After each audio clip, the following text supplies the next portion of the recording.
Good evening, ladies and gentlemen. Welcome to Fraser Field tonight for Game 3 of the Best of 5 series between the Lexington Bulldogs and the Andre Chiefs. The Lexington Bulldogs lead this series 2-0, and with a win tonight, become the 2026 ICL champions.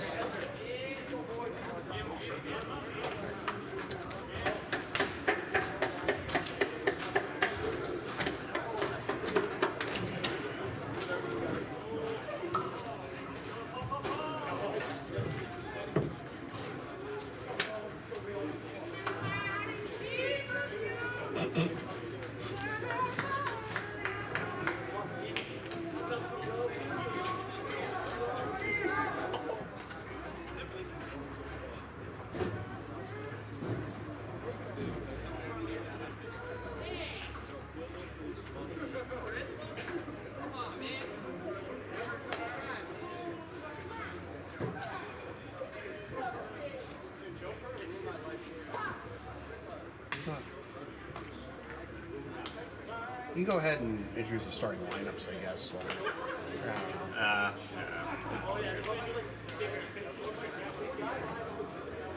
Are we skipping the anthem? Oh, shit. You know what? I don't think it.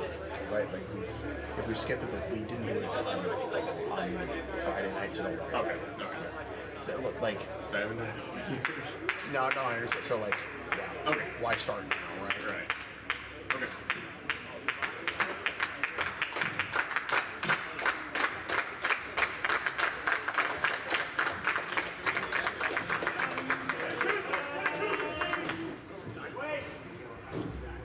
Plus, it's almost 8 o'clock, and we have a bad habit of not starting on time league-wide, you know? There he is. I guess at this point, don't worry about doing the whole lineups. Just introduce the batters as they come up. Yeah. But obviously announce the pitchers before they do it.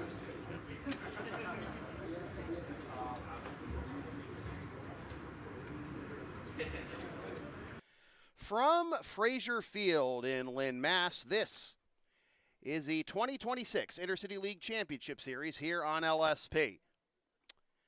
Tonight, it is Game 3 of this Best of 5 series between the Lexington Bulldogs and the Andre Chiefs, with the Bulldogs leading 2-0 and 1 win away from their first ever ICL championship. Good evening, everybody. Sam Feely here with you. Ready to bring you the play-by-play story. Tim Lynch is on the PA, and the Lexington Bulldogs, after absolute cinema on Friday night, coming back from an 8-0 deficit after an inning and a half to win 9-8 in regulation, no less, are on the precipice of becoming only the second first-time ICL champion since 2007. 20 years ago, when I first started covering the Blue Sox and thus the ICL,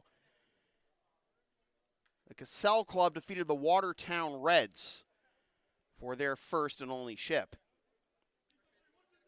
Middlesex Expos won the ship in 2022 over the Lexington Blue Sox.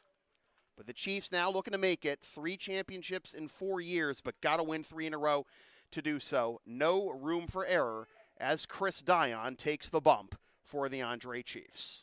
On the mound tonight, the Andre Chiefs, number 34, Chris Dion. And here is the starting lineup for the Lexington Bulldogs that Dion will hope to keep at bay and let the Chiefs live another day.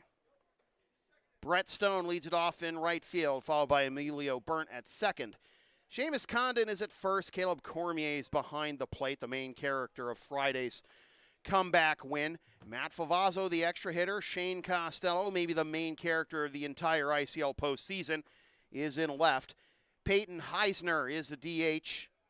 Aiden Murphy at short. Jack Lee at third. And Nick Favazzo rounding out the 10-man lineup in center in support of Ian Bourne.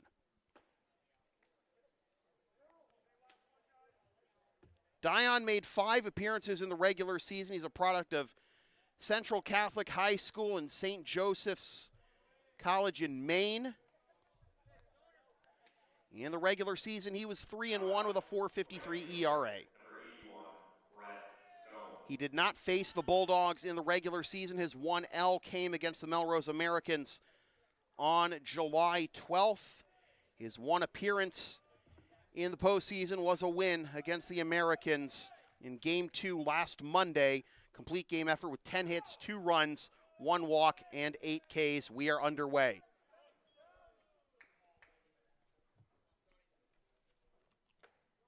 Swing and a miss. Count is 1-1 to Brett Stone.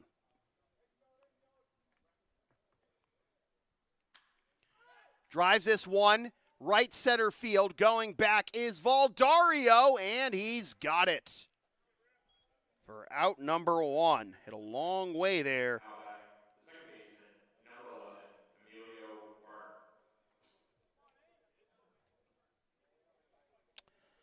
But Stoney is retired. Stoney's found his bat again this postseason after cooling off in the regular season compared to last year.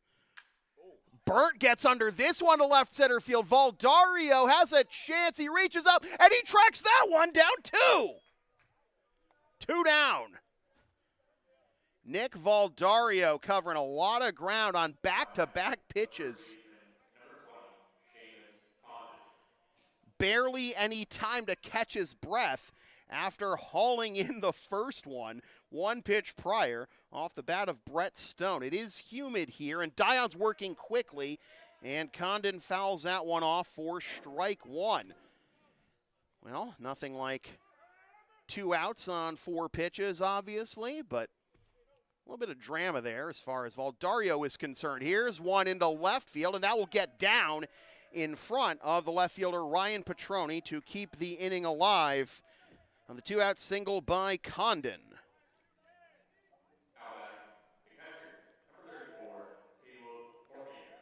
Cormier, the main character of Friday's comeback victory,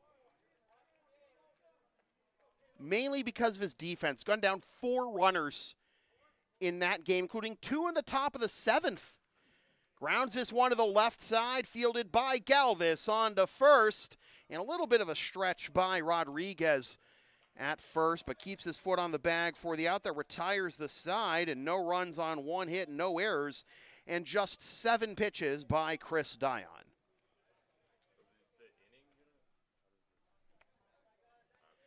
LSP and Shipping Shield are partners in cards. Shipping Shields are the eco-friendly sports and gaming card shipping protectors trusted by yours truly. Made in the U.S. and Canada on 100% recyclable cardboard. Use the link and codes on the screen or in the description for a discount on your order. We may receive a commission from those orders, but we thank you for your continued support of whatever this is.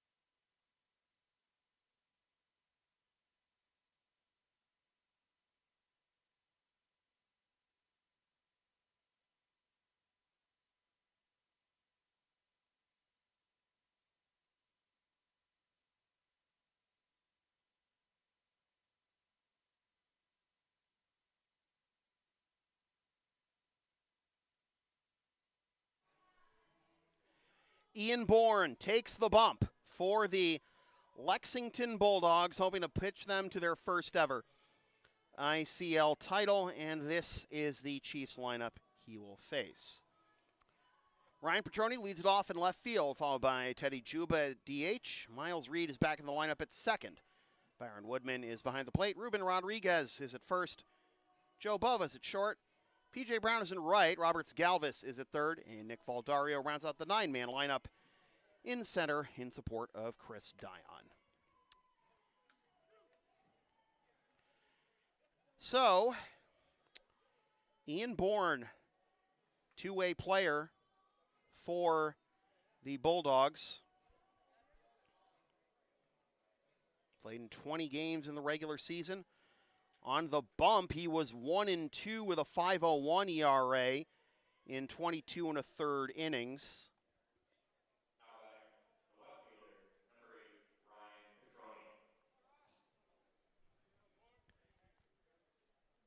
Got the win in Game 2 against the Blue Sox a week ago Friday, going 6 hits, allowing 6 innings, allowing 4 hits, no runs with 3 walks and 4 Ks. Bottom of the first, and here is Ryan Petroni to lead things off.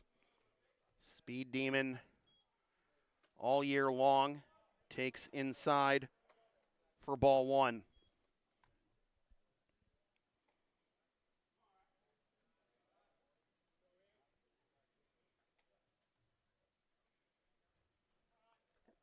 Petroni in the regular season had 11 steals in 15 games. Strike 1 called on Petroni. He had 3 steals on Friday, in fact. Was not one of the runners caught stealing by Cormier in that game, however. He fouls that one off, and it's 1-2. And he's slashing a mere .615, .706, 1,000 in 4 games, 13 ABs. 8 hits, 8 runs, 2 doubles, 1 homer, 4 ribbies, 4 walks, and 4 Ks. Fouled off the other way. Do it again at 1-2.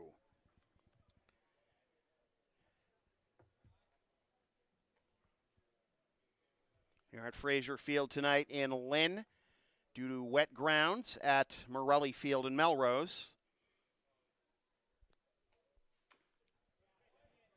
Good battle here as the first batter of the game for the Chiefs. Veteran Petroni spoiling a couple of pitches here on 1-2. Game 4 tomorrow night, if necessary, 7:40 on this here YouTube channel. 7:40 air, 7:45 first pitch from LHS. Check swing, and it's outside for a ball, and it is 2-2.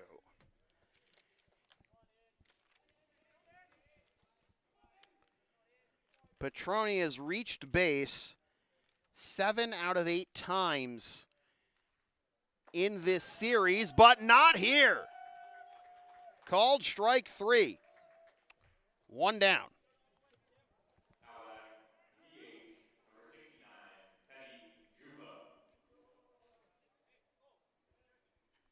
Saborn picks up his first K. And here is known grown adult Teddy Juba. Also doing Teddy Juba things this postseason as that runs inside for ball 1.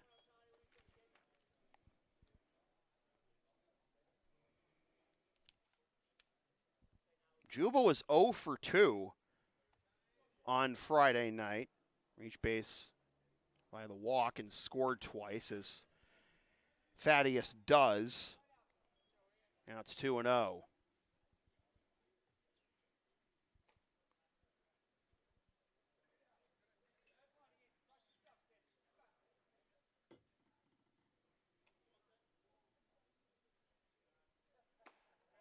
Taking down the pipe for a strike. And now Teddy will go to work.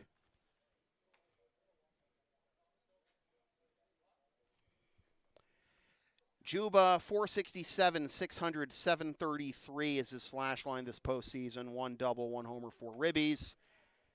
And fouls that one straight back. So from 2-0 to 2-2. Mentioned Petroni has gone on base 7 out of 8 times in this series. That does include reaching on an error in the 5th inning of Game 1.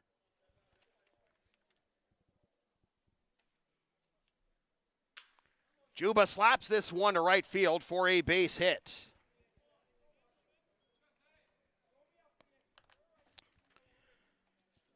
That also marks the first time in this series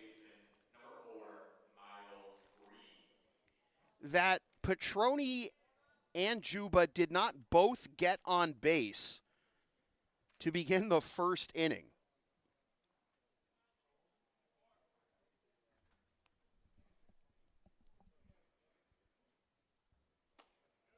That'll be outside for a ball to Miles Reed. I'm sure was enjoying the in-flight entertainment on Friday night until he wasn't with that comeback by the Bulldogs. 2-0.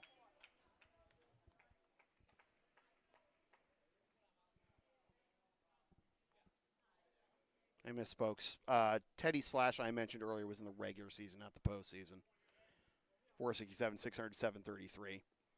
Reed in the regular season, 345, 459, 379. Hits a towering pop-up on the left side, and that, whoa, it'll be dropped. I'll throw to second to force out Juba anyways. Not your typical infield fly, obviously, but the result is the same, 2 down.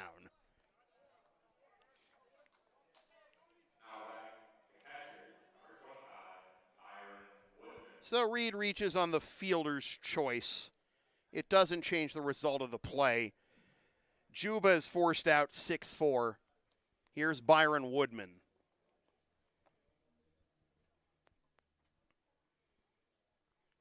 Woodman 1116 OPS in the regular season. 940 in the postseason. And it's just 1 hit in 5 ABs in the first 2 games of this series. After going 4 for 8 against the Americans. Looking for his first extra base hit of this postseason. All 5 of his hits so far are singles, and he went hitless on Friday night, and he will ground to another fielder's choice here to end the inning.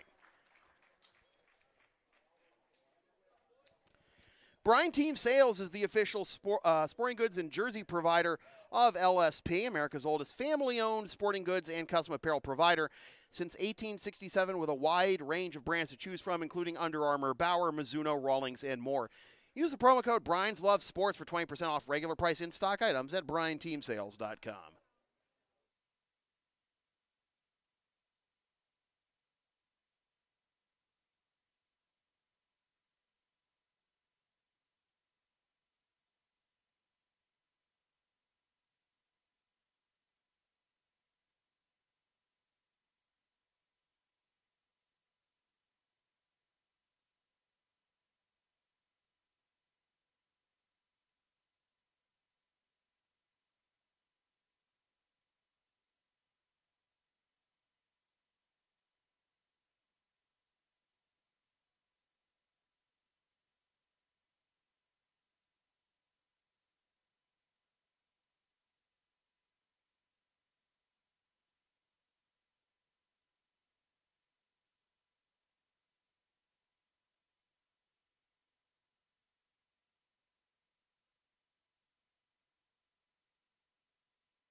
We go to the top of the second, and to clarify what I was saying about Petroni and Juba in the bottom of the first, Petroni and Juba each reached in the Chiefs' turn at bat in the first, to start the Chiefs' turn at bat in the first inning in each of the first 2 games of this series, and that was the first time that one of them did not reach in the first inning. Petroni striking out looking, and then Teddy with the base hit that ended up not mattering.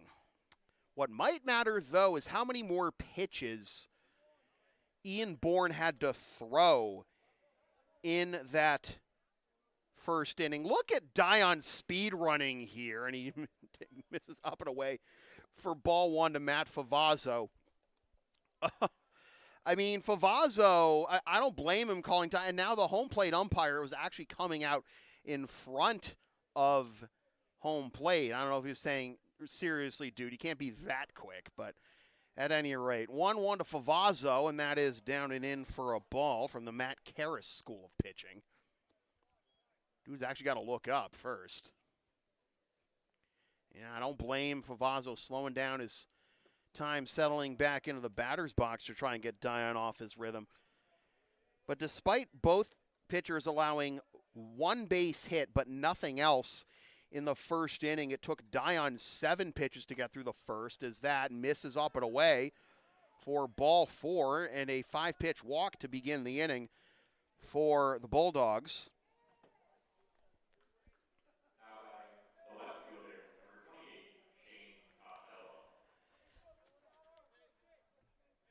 Dion did it on 7 pitches, but it took Bourne 17. Oh my goodness, Nana Adu, who spoke the comeback into existence in the chat on Friday night, nearly paid for it with that foul ball off the bat of Shane Costello for strike 1. Costello cooled off considerably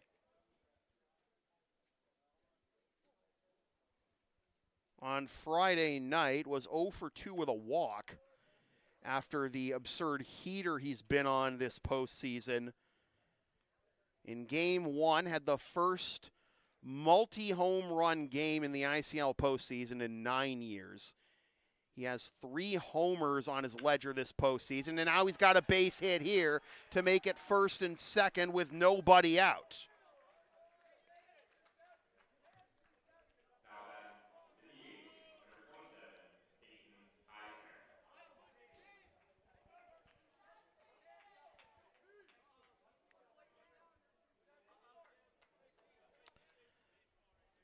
Favazzo at second, Costello at first for Peyton Heisner, the Bulldogs DH. Curveball hits the outside corner for strike 1. That is a good-looking curveball on the outside part of the plate, but that's slow enough that you absolutely cannot hang that one or you will pay for it. 1-1.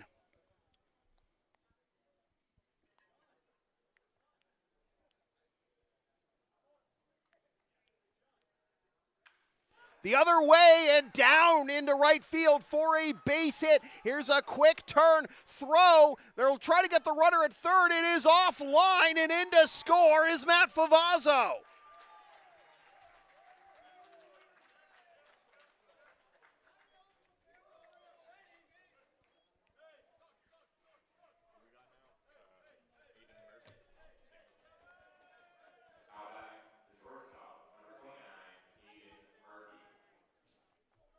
Heisner with the RBI single, Costello to third. Here's the shortstop, Aiden Murphy. Swings and misses what looked like a changeup for strike 1. Murphy in the regular season /333, 381, 389, takes a strike. He's behind 0-2. This is his 5th appearance of the postseason, and he is just 1 for 9, though with 2 ribbies and 3 walks. Grounds this one to short with a hit and run on. They'll only be able to get the out at first, and it's 2-0.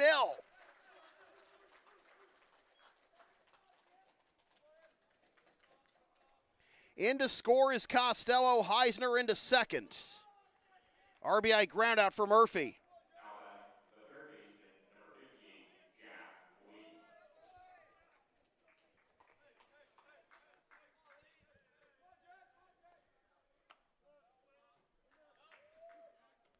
Ball 1 of the third baseman, Jack Lee.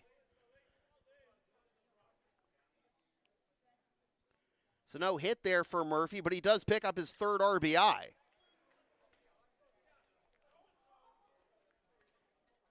And now it is 2-0 to Lee. 2 for 14 on the postseason. Foul tips that one for strike one. Both of his hits are doubles. Sure, the Bulldogs will have another one here to have him trade places with Heisner. Fouls that one off the other way, 2-2. Bulldogs off to a good start here in the top of the second with the first three reaching. Two of them scoring. Up 2-0, one win away from the franchise's first ever ICL championship. Grounder, left side foul, and Nana Adu has the yips tonight in the coach's box.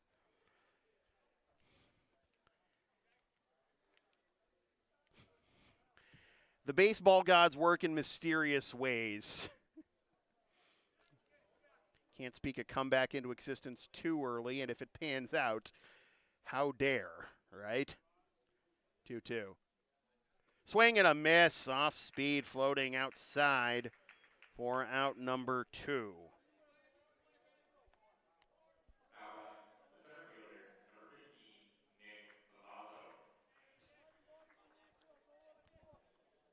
So here's Favazzo to try and keep the line moving as Dion picks up his first strikeout. Matt led off the inning walking and scoring. Let's see what Nick can do, and that got him. First pitch came in too hot. I mean, you'd rather get plunked by a curveball, obviously, than a fastball. That's the 5th time the Bulldogs have been plunked by a pitch this postseason. The lineup turns over for Stoney.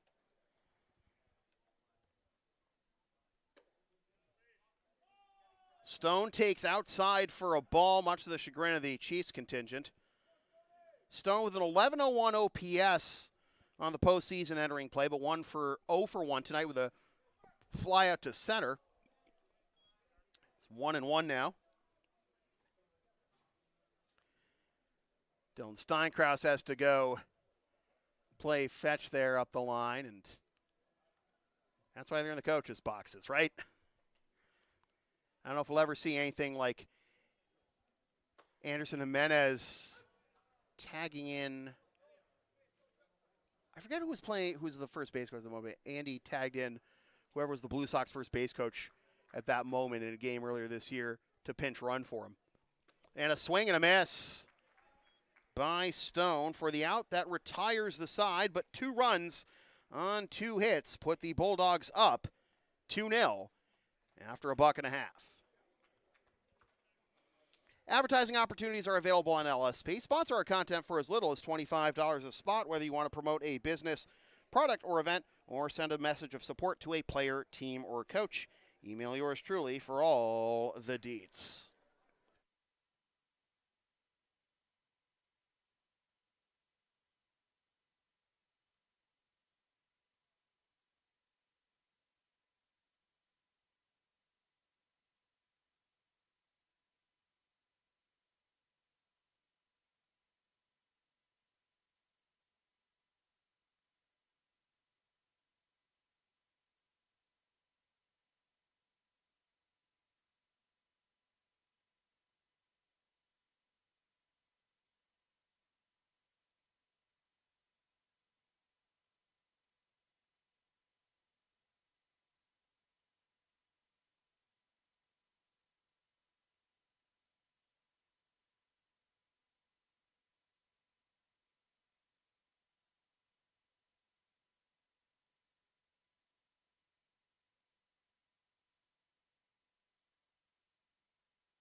Bottom of the second.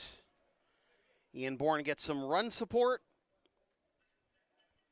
A little bit of a rest after to throw 17 pitches in the bottom of the first, which obviously, grand scheme of things, isn't too much for an inning, but after seeing, your offense go down on 7 pitches in the first.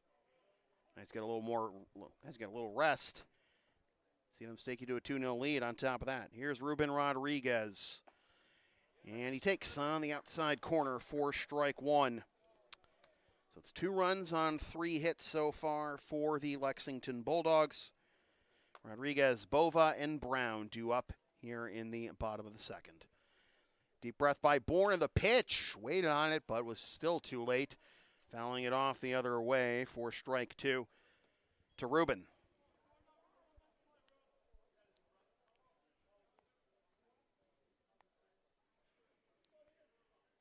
Rodriguez, an 1137 OPS in 5 games in the regular season. Grounds this one, third base side, nice. Stop, on a hop, on a knee, not in time!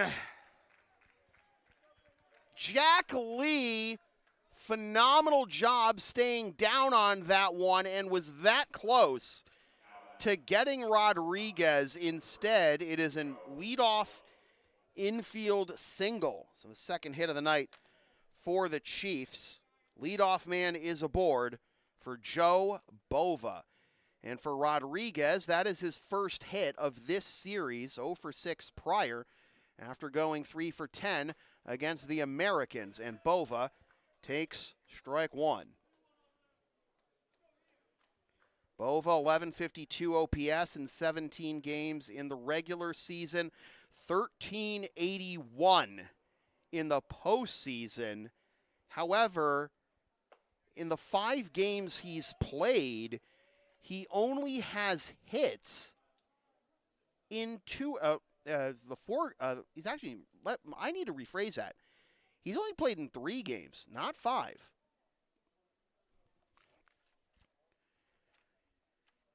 One of those games, he went 0 for 2. He goes down on 3 pitches here for out number 1. So in the 7 at-bats he's had in this postseason, he's 4 for 7 with a double, 2 ribbies, and 4 walks. But he comes up empty there. There's 1 down now on the second strikeout of the game for Ian Bourne, and here is P.J. Brown.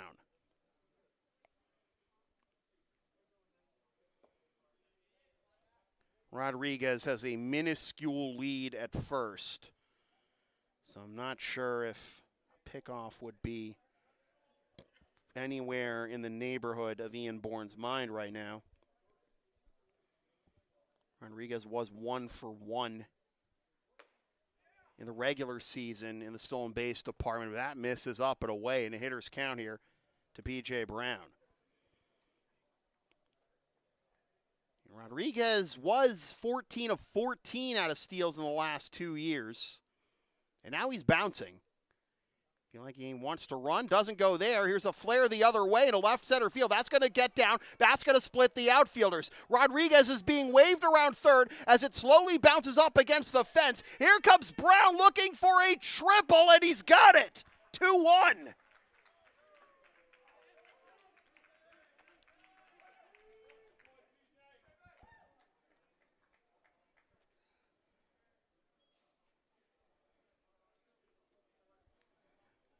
Hitter's count did what he had to do.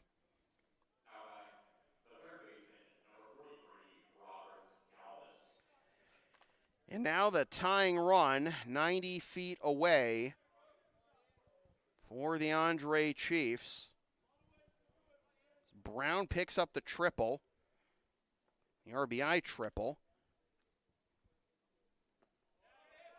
It's in there for a strike, and it actually appealed and was ruled a swing. So it'll be 0-1 to Roberts Galvis. Tying run 90 feet away for the Andre Chiefs. Goes inside, gets away from Cormier. The throw is not in time. We got a tie game.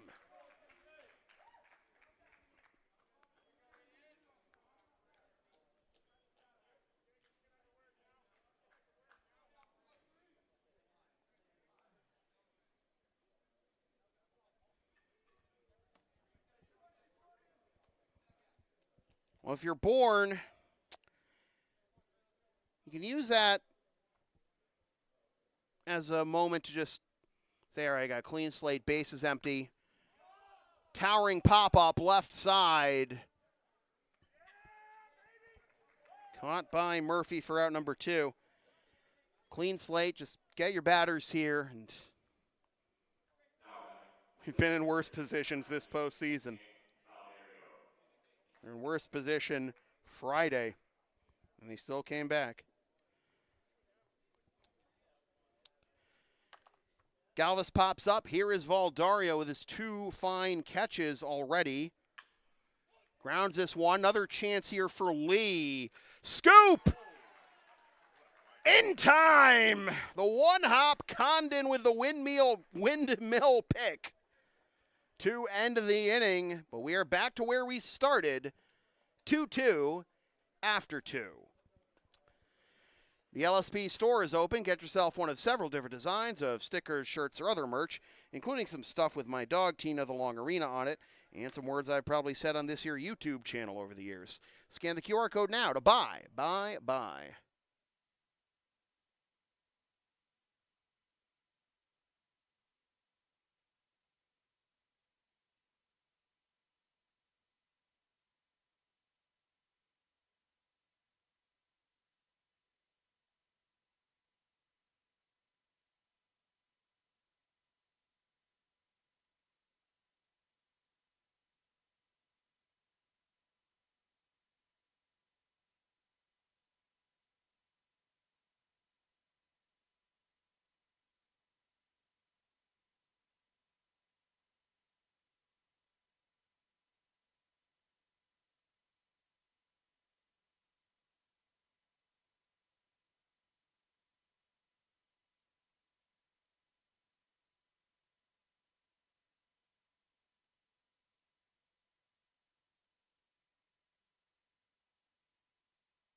2, 3, and 4 due up for the Lexington Bulldogs here in the top of the 3rd.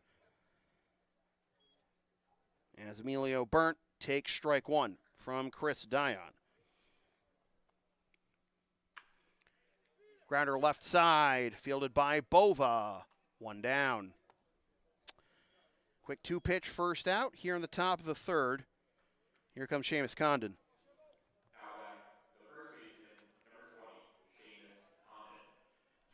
Both teams with 2 runs on 3 hits so far through the first 2 innings. Condon with the first hit of the ball game with 2 outs back in the first. It was a 7-pitch first for Chris Dion, as that's fouled the other way for strike 1, and then had to throw 30 pitches in the top of the 2nd. Something important to consider from that 2nd inning is that he was just trying to speed run through Matt Favazzo's at-bat as that is up and away for a ball. And then Favazzo called time. The home plate umpire actually stepped out in front of the mound to emphasize that, as Condon is now 2 for 2 going the other way. And Favazzo ended up walking. That put Dion into the stretch, forced him to be a little more deliberate. And that's what led the Bulldogs to a 2-0 lead, which the Chiefs were able to erase in the bottom half. The inning began and ended on tough plays in the hole at third base, as that's low for ball 1 to Caleb Cormier, who grounded out to third to end the first. The bottom of the 2nd began and ended on tough plays at third base. Jack Lee with a fine job fielding a tough low chopper at third, but did not get Rodriguez in time. Ended up being an infield single, and that play was close enough from our vantage point that could have been out number 1 and thus could have negated the RBI on Brown's triple, as here's a hopper to first. The only play will be to first. as Rodriguez steps on the bag for the second out. And without that infield single, we might still be looking at a 2-0 ball game. So Condon now in scoring position as Cormier is 0 for 2. And here is Favazzo. Misses up and in for ball 1.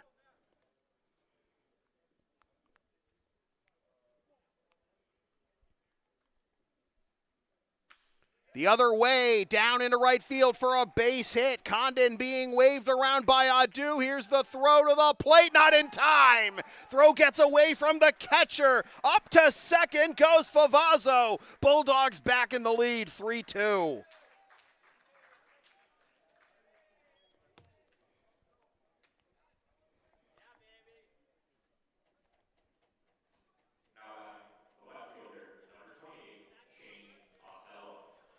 So a base hit and an RBI for Favazzo, and then he takes second on the error by the catcher Woodman. And still a runner in scoring position now for Shane Costello, who takes up and away for ball 1. And now Dion, who threw just 7 pitches to get through the first, is already at 50. Costello, towering pop-up, right side, over towards the Bulldogs dugout, and it lands behind Woodman. So I'll make it 1-1 rather. We've seen a lot of plays. On pop-ups over towards wherever play ends. Got to be able to track those. Like, there's not a lot of, like, the wind's blowing out to center, but it doesn't, like, feel very windy right now. And how the flag just died as I said that.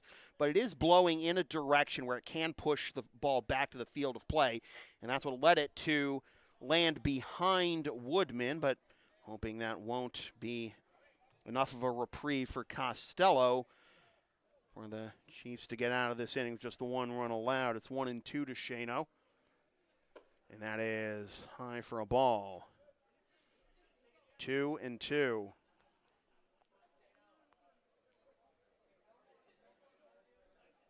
Favazzo at second, driving home the go-ahead run. Scooped up in the air on the left side of the infield, and that will be caught by Galvis for the out that retires the side, but 1 run on 2 hits, 1 error, 1 left, and the Bulldogs reclaim the lead 3-2 after 2.5. When I say LSP is something for everyone since 2011, I, by God, mean it. Live streams and videography for sports and other live events. Buying and selling TCG single, sealed product and collections, digital video and photo conversions, errands, deliveries, and a whole lot more. Go to Linktree LSP37 or email yours truly so we can proceed to give you what you need.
Ryan Petroni leading things off here in the bottom of the third, top third of the order, due up for the Chiefs and Petroni, Juba, and Reed. Petroni struck out looking his first time up, leading off the bottom of the first. Bourne delivers on the outside corner for strike 1. So Bourne with 30 pitches through the first 2 innings allowed the 2 tying runs in the second after the Bulldogs got him the lead in the top of that second inning. Now the Bulldogs back up by 1 here. 3-2 is will be fouled off by Petroni to make it 0-2 to the Chiefs left fielder.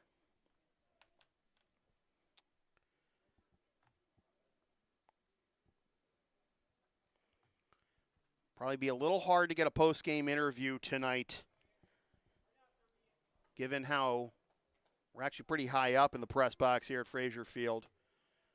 Long ways to go for yours truly or a player to set things up, and of course with like no field level communication. Got to make do with what you have, folks. I'm trying. That's all we can do. 1-2 is a count to Petroni, who failed to reach base his first time up for the first time this series.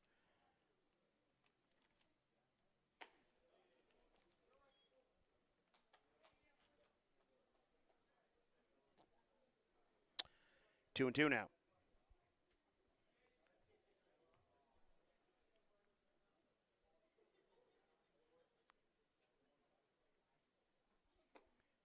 Curveball missed outside, and it is a full count.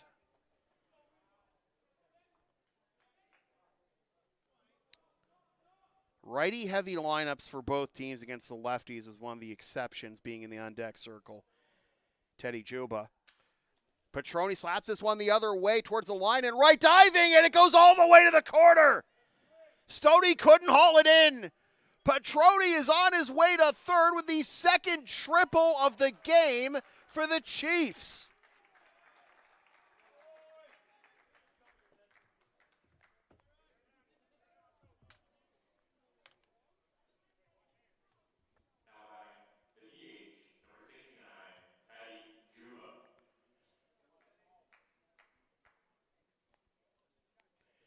The Chiefs had one triple all postseason before tonight, and it was by Nick Valdario on Friday night.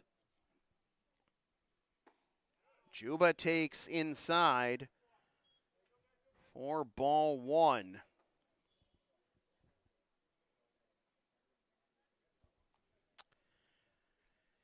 Chiefs were 4th out of 7 in the ICL in triples in the regular season with 7. The Bulldogs led the league in that department with 12.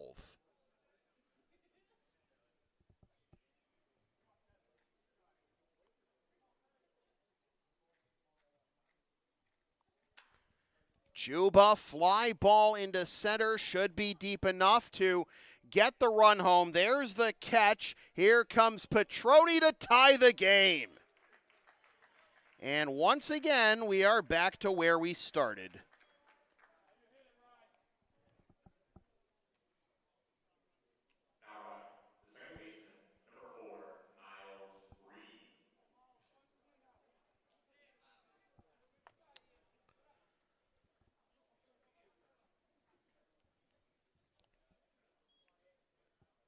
Juba with his 4th RBI of the postseason with that sac fly.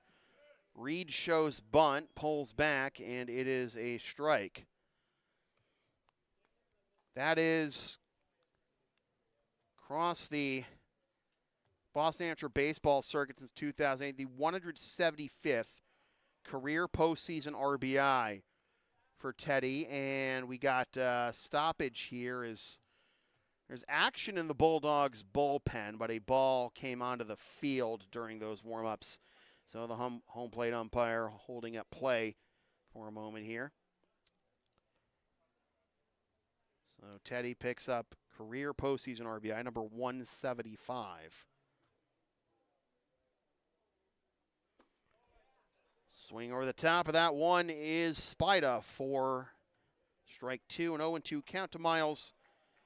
Reach on that fielder's choice pop-up. Had to force out Teddy at second to get the out there.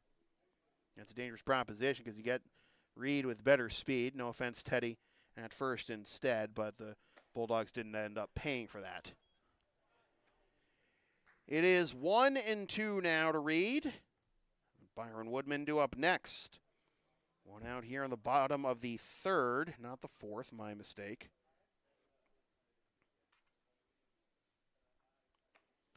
That get him? Nope, just buzzed the tower. And it is 2-2. This is the bottom of the third. 3-3. Bulldogs with 2 in the second. Chiefs with 2 in the second. Bulldogs with 1 in the first, and now the Chiefs with 1 in the first, and still 2 outs to play with to try and take their first lead of the ball game. 2-2 from Bourne to Reed. Fly ball into right center field, hit well towards the gap. That will go all the way to the wall. Cut off nicely by Stone, and it will be a double, though, for Reed.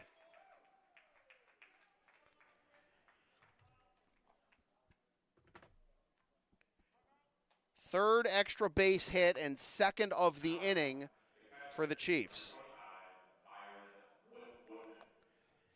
And now with a runner in scoring position for a dangerous right-handed hitter in Byron Woodman, it's a company-wide meeting for the Bulldogs.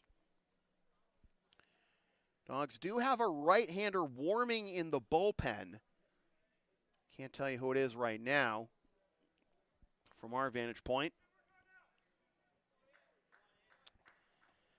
But it is a righty-heavy lineup against the lefty starter, Ian Bourne. Same deal with the Bulldogs, of course, against the lefty starter, Chris Dion. And Eric Steincraft submitted a lineup card to us that shows 7 available bullpen arms.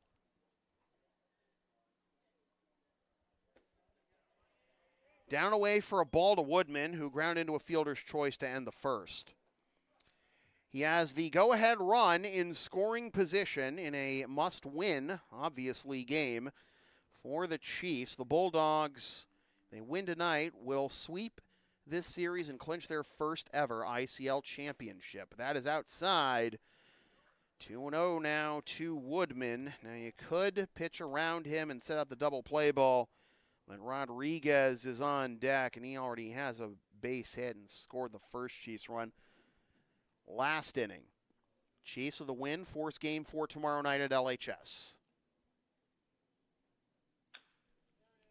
High bouncer, third base side, but that will go foul.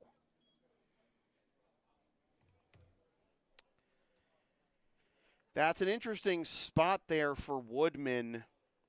The way it stayed up before coming down inside the line. You don't want to be caught admiring it standing in the box. If it stays fair, then that's easy pickings for Jack Lee to pick up the second out of the inning, but he gets a reprieve of the strike. 2-1, and that is outside. 3-1.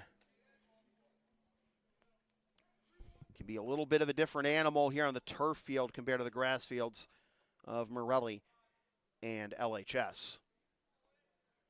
Bourne about to throw his 50th pitch and 20th of the inning. Liner, another hard hit ball to third base, and a fine play again by Jack Lee. 2 down.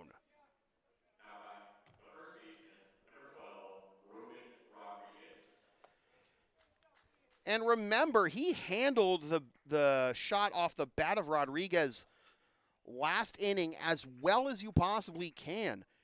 No error, just a good hustle by Rodriguez to beat it out for an infield single. And then he was tripled home by Brown. Then Brown got home to tie the game then. And now he's got a chance to give the Chiefs the lead. But he comes up empty here for strike 1.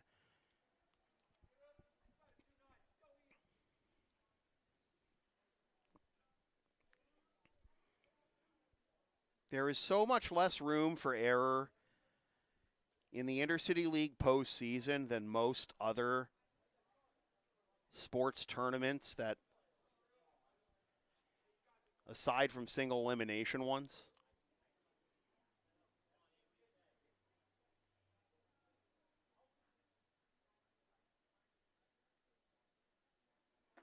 Rodriguez takes down away for a ball. And when you're in an elimination game as you are with the Chiefs, there's even less room for error. And now within this game itself, there's even less room for error as it's been tied after every inning. 2-1. And remember, we only play 7 innings regulation. So having a basically standard MLB bullpen number of arms available if you're the Bulldogs, you can break glass in case of emergency several times over if you are Eric Steinkraus, knowing that you've got the 2-0 lead. However, also consider that if you're the team with the 2-0 lead, Rodriguez hits this one deep to left, and that will get down to the wall. Here comes the go-ahead run for the Chiefs. Third extra base hit of the inning for Andre, and they lead.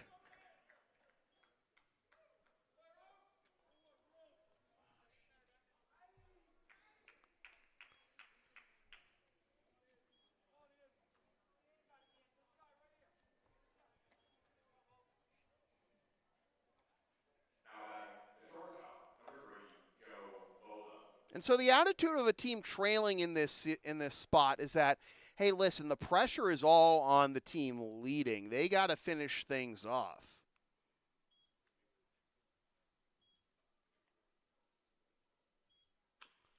Grounder first base side for strike one. Yeah, it's not. Yeah, they haven't scored 4 runs in the inning, Tim. Here, I'll fix it. Tim's used to the Daktronics app. Thank you, Sam. Yeah, I'm doing that.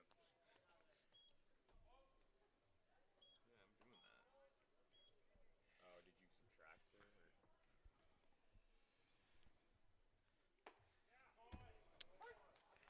it? In there for a strike. So what I did was, because it's counting runs per inning, you just edit to the number of runs scored in that inning. It's not the total. Yeah, the scoreboard at Morelli isn't a line score like it is here at Frazier. 0-2. Another grounder first base side.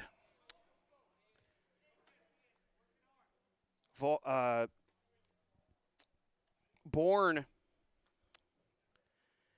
now at 27 pitches in the inning. 2 runs have scored for the Chiefs to give themselves the first lead of the ball game. Oh! Bova gets plunked on 0-2.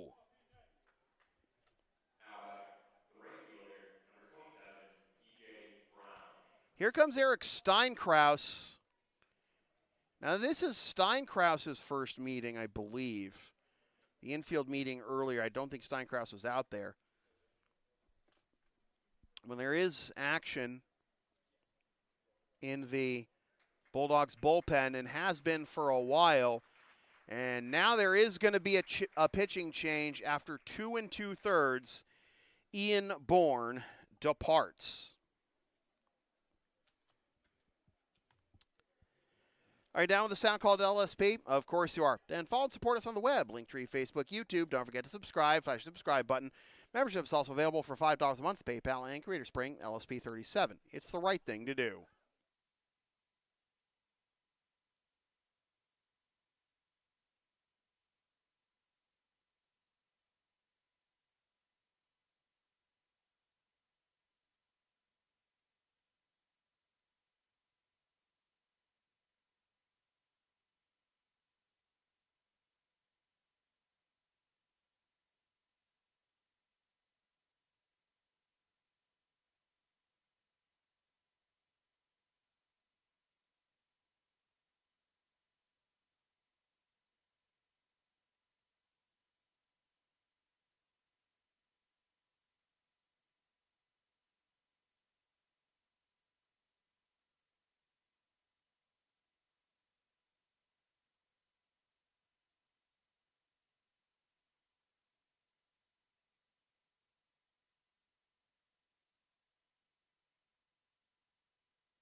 Matt Mariani takes over on the mound for the Lexington Bulldogs after 2 2/3 by Ian Bourne, who looked great.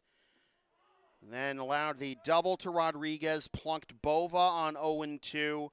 The Bulldogs now trail for the first time this game, 4-3, and the Chiefs looking to add on. The Chiefs are out hitting the Bulldogs 6-5 at this point, but 4 of the Chiefs' 6 hits are for extra bases, and all of the Bulldogs' hits are singles. And now it is 2-0 to Brown, who tripled home Rodriguez as the Chiefs' first run of the game, and then scored on what was a passed ball charged to Cormier to tie the game at 2 last inning. And now he's ahead 3-0. No one warming behind Mariani right now in the Bulldogs bullpen, with Roberts Galvis due up next. Mariani fires a get me over strike in there, 3-1. This is his 4th appearance of the postseason. He is 2-0 with 1 save and a 1 ERA. 7 innings, 3 hits, 1 run, 3 walks, and 10 Ks. But he's in the thick of it here in a 4-3 game that the Chiefs must win to stay alive. A swing and a miss, ramps it up with the fastball there. 2-2. Mariani got the win in the clincher against the Blue Sox in Game 3 last Monday. 4 innings, 1 hit, no runs, 3 walks, and 3 Ks. Also got the win in 3 innings against the Sabres in the wild card game. 3 innings, 2 hits, 1 run, no walks, and 6 Ks. And also had the save in the Game 2 win over the Blue Sox. He has ensured a victory in every one of his appearances this postseason, but right now he's just got to try and keep this hole from getting deeper for the Bulldogs. It is a full count with Galvis due up next, and he draws the walk, and the inning continues. The bases are full of Chiefs. Now back, the third baseman, number 43, Roberts Galvis. Galvis popped up to short his first time up.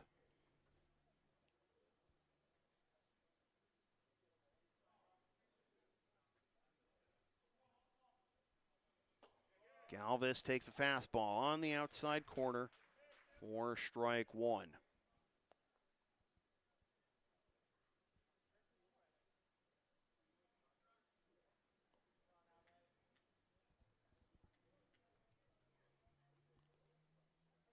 Galvis 2 for 16 of the postseason. Grounds this one to short. Fire on to first in time for the out that retires the side, but the Chiefs lead for the first time tonight. 4-3 after 3. LSP and Shipping Shield are partners in cards. Shipping Shields are the eco-friendly sports and gaming card shipping protectors trusted by yours truly. Made in the U.S. and Canada on 100% recyclable cardboard. Use the link and codes on the screen or in the description for a discount on your order. We may receive a commission from those orders, but we thank you for your continued support of whatever this is.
Chris Dion working with a lead for the first time tonight, and Peyton Heisner takes on the inside corner for strike one.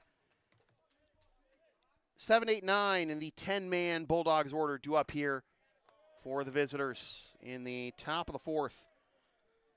As Heisner had an RBI single his first time up in the second. Even 1-1 and now behind 1-2 on the off-speed stuff. 6 hits in the ball game for the Chiefs, 4 of them for extra bases. 5 hits for the Bulldogs, all singles. Dribbler up the third base line, but that'll be foul, and we'll do it again at 1-2, not 1-3, my mistake.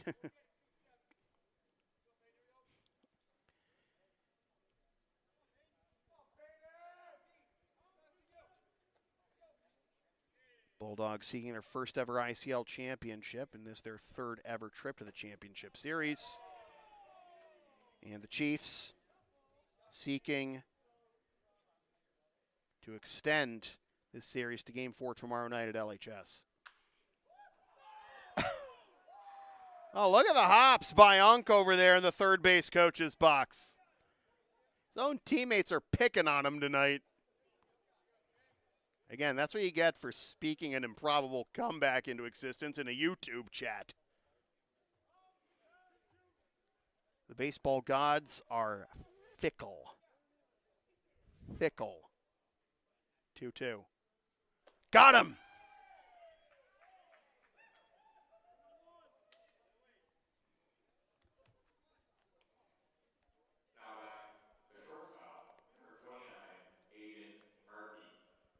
Third strikeout now for Dion, and here is Aiden Murphy, who grounded out to short his first time up in the second. It did produce a run. Here's a smash. That is a foul ball. Third base umpire was on top of it the whole way. And it is 0-1 to Murphy. Chiefs chased Ian Bourne after 2 2/3. Mariani got out of Dodge without allowing another run after the Chiefs took the lead off of Bourne. Here's a nice throw. The throw's a little offline. Thought Rodriguez had the bag the whole time, but he tags Murphy coming by anyways for out number 2.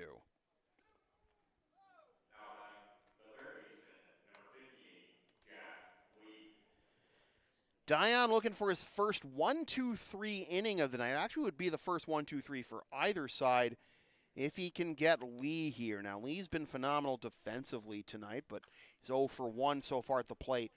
He was the first strikeout victim of Dion tonight. He's behind 0-1.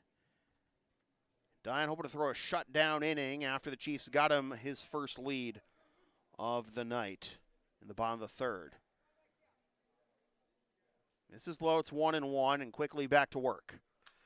Fly ball into right center field. Valdario on his horse, and it will be a diving no catch. It was a trap in center field, and now it's all the way to the wall, and here comes Lee with a triple.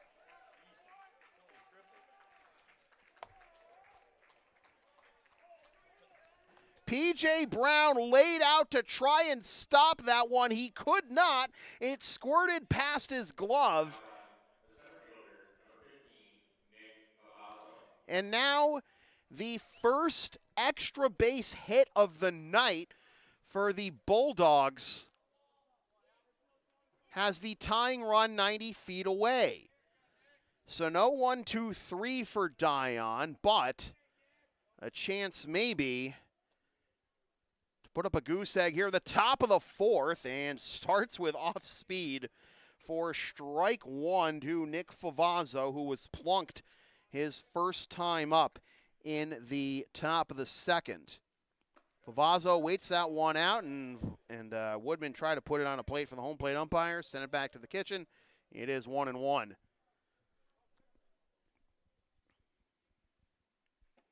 Oh, did that hit him? I thought, well, clearly didn't react very much, but The way it came in close to him and then ricocheted into the catcher's glove made me think it did, but it's 2-1.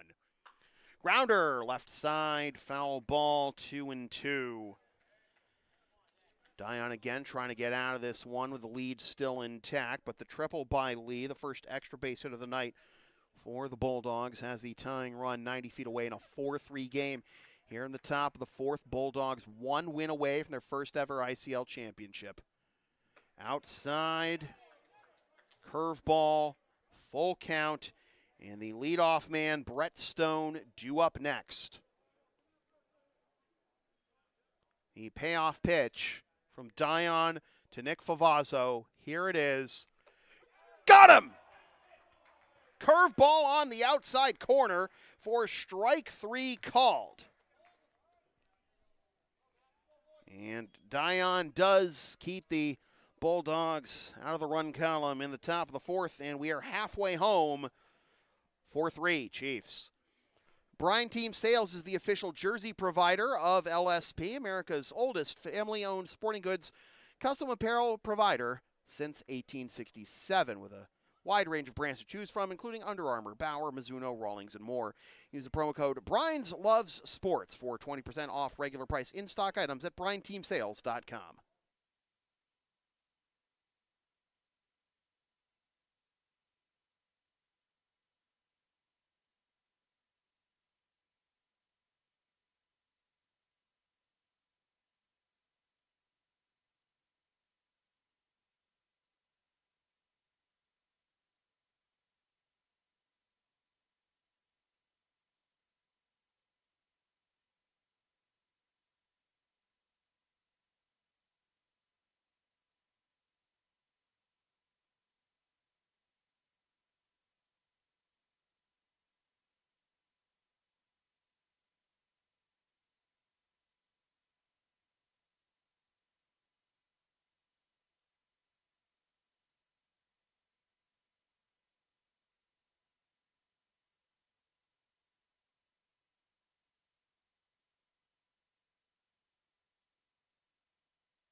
Nick Valdario to lead things off for the Andre Chiefs in the bottom of the fourth.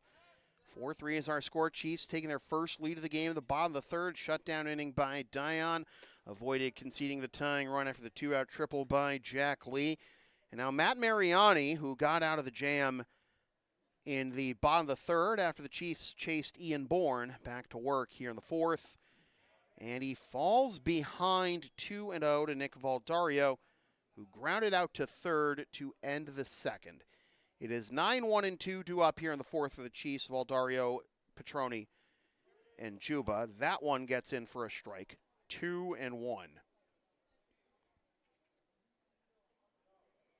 Bulldogs leading this best-of-5 ICL Championship Series, 2-0.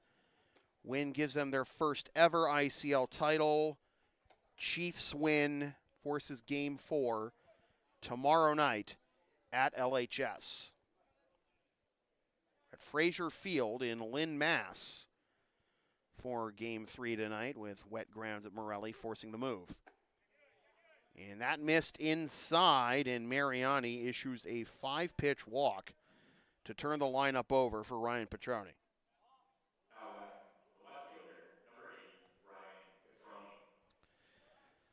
Petroni struck out looking in the first.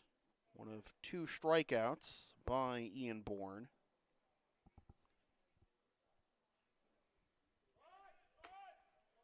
Oh boy, delayed steal, and they got him! Caleb Cormier strikes again! Petroni was trying to give himself up.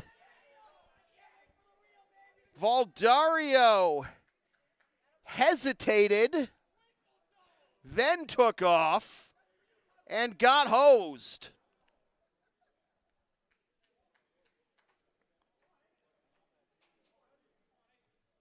One down and the base is empty with a 1-0 count to Petroni, who takes down and away. And he's a guy who can very easily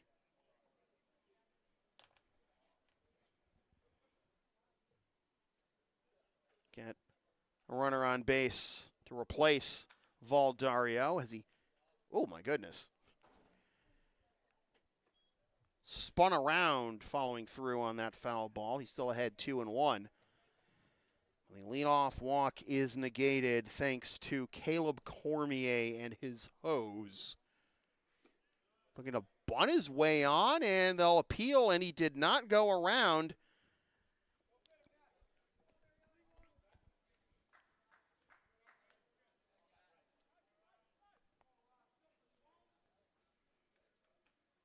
It's 3-1.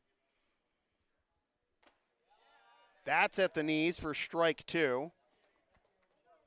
Full count. There is action again in the Bulldogs bullpen.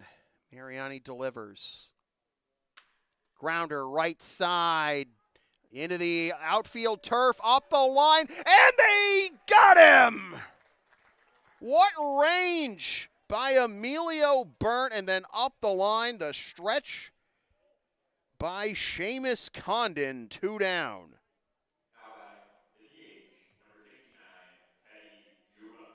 Well, now the umpires are going to confer here. I think AP's asking for some help on that call because Petroni's still standing on first base here, thinking that the throws later, Condon did not have contact with the bag. The umpires are going to confer. The first base umpire was on top of the call. And the call will stand. Petroni is out.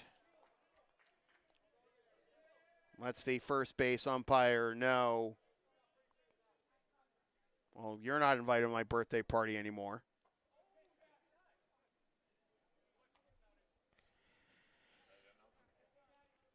So here is Thaddeus to try and keep the line moving. Petroni is now 1 for 3. Had the leadoff triple and scored the tying run in the third. See what Mariani can do with Teddy, who's 1 for 1, base hit and a sac fly. Really? 1-0. Well, if Teddy Juba didn't swing at it, it must have been a ball.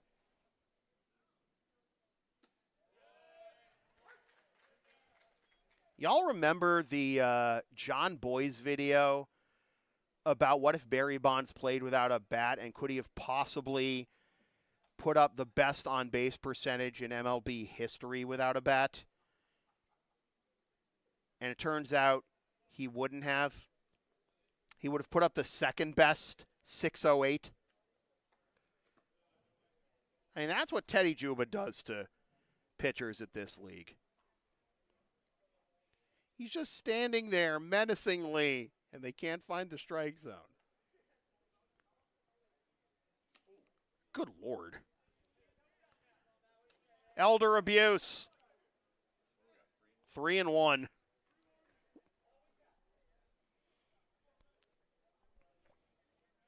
He's actually put the ball in play tonight twice. Base hit in the sack. There's a walk. It's only a matter of time. Well, he certainly hasn't hurt his batting average tonight. So here's Spida. 1 for 2. Fielder's choice. Double. Run scored.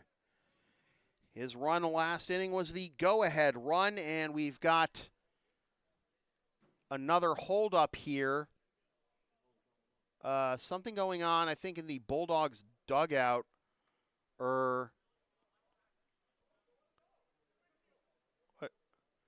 There's someone throwing a ball, like someone doing something out. Oh, I think someone's got, so there's a car with their lights on out there beyond right field. I think I see what what the issue is.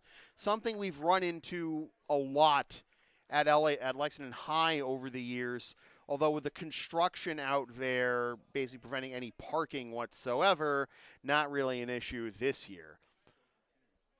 I was like, did the Bulldogs do something wrong? Then I saw the lights on the car out in right center. So at any rate, places please. Miles Reed, 1 for 2 with Juba on first. Strike one.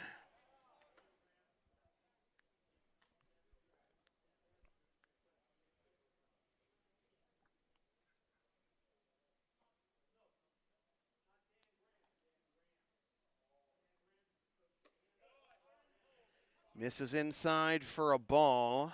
1-1.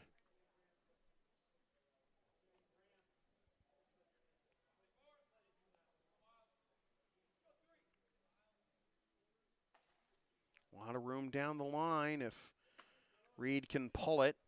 And that's down and away for a ball. 2-1.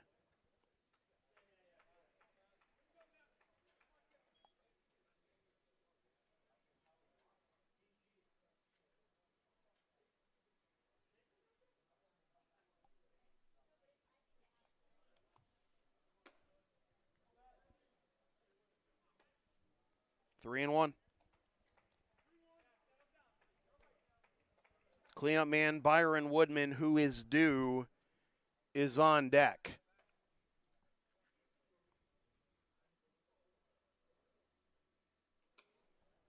And he's going to get his chance.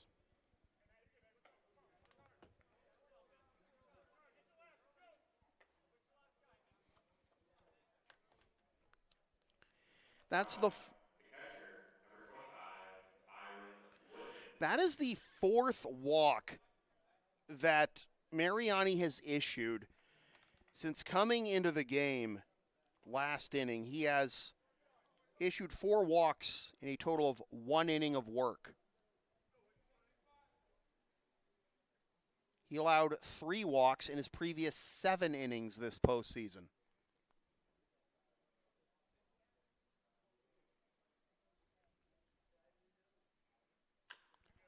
Chopper left side, but foul for strike one. 22 pitches now in the inning for Matt Mariani. Allowed 7 walks in 11 2/3 innings in the regular season.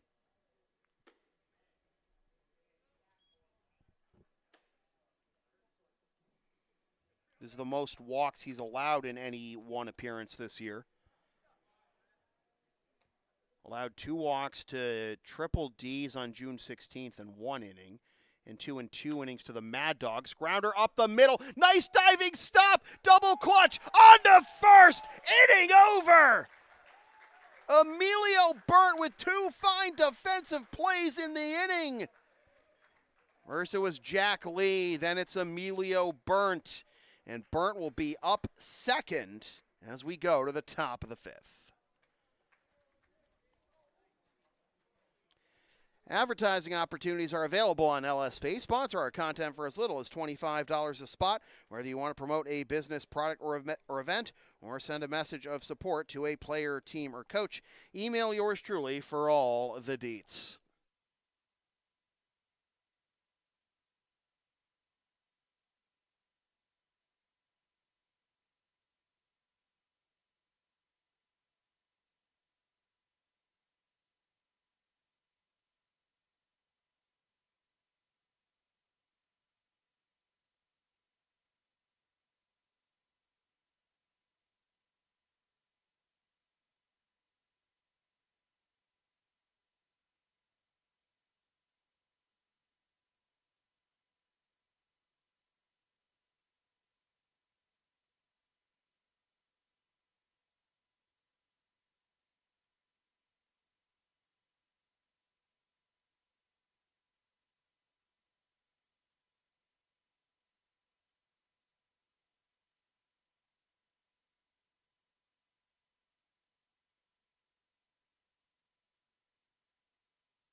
top three hitters in the Bulldogs order due up here in the top of the fifth.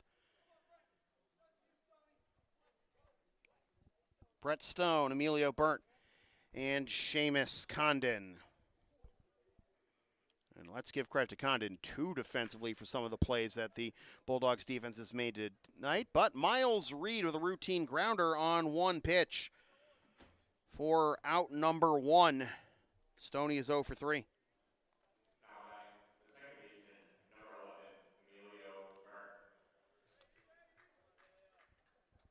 Here's Burnt.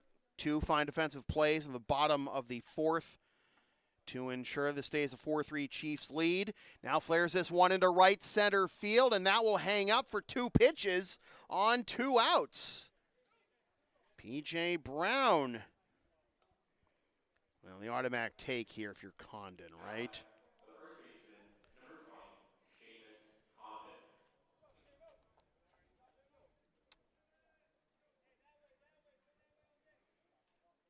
He stayed patient against Matt Doherty on Friday night to wear him down as that hits the outside corner for strike 1.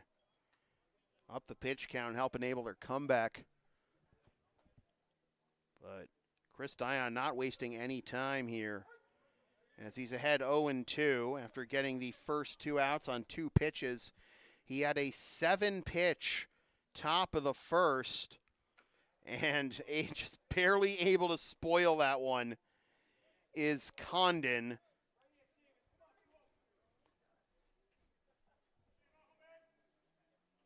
Condon's 2 for 2. Base hit in the first, base hit, and a run scored in the third. Chopper, Reed, scoops it, off balance, in time.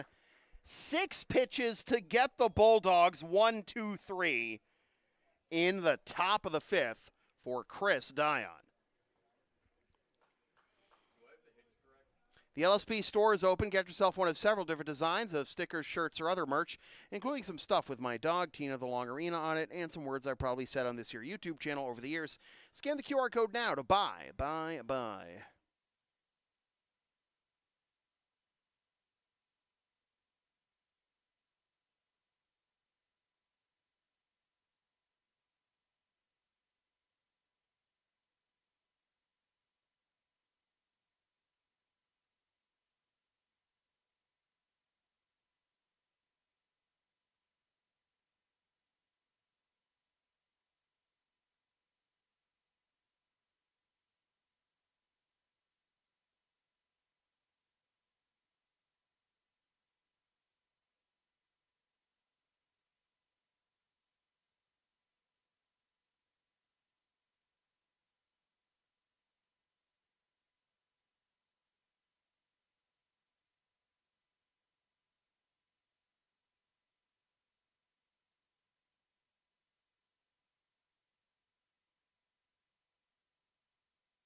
Ruben Rodriguez to lead things off here in the bottom of the fifth as the first 1-2-3 inning of the night sees the Bulldogs down 1, go down in order on 6 pitches, and it was the top 3 hitters of the order, no less. Rodriguez, what sounds like a broken bat, grounder to short in time, 1 down, slams the bat in frustration on his way up the line.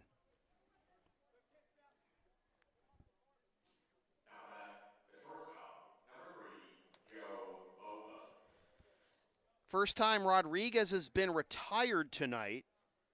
And now here's Bova. 0 for 1, struck out swinging in the second.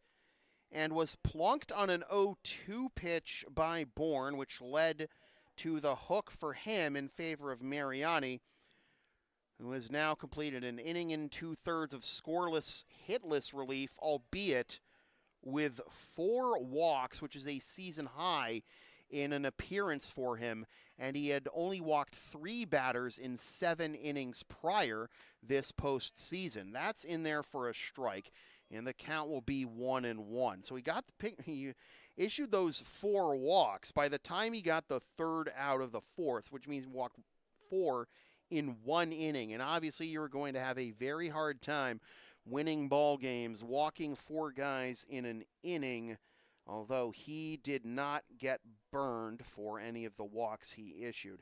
He walked Brown to load the bases in the 3rd, but then got the ground out to short off the bat of Galvis to keep the game at 4-3, where it stands now. Here's a liner the other way on 1 hop in front of Shane Costello for a 1-out base hit for Bova, his first hit of the night, and the 7th of the night for the Chiefs.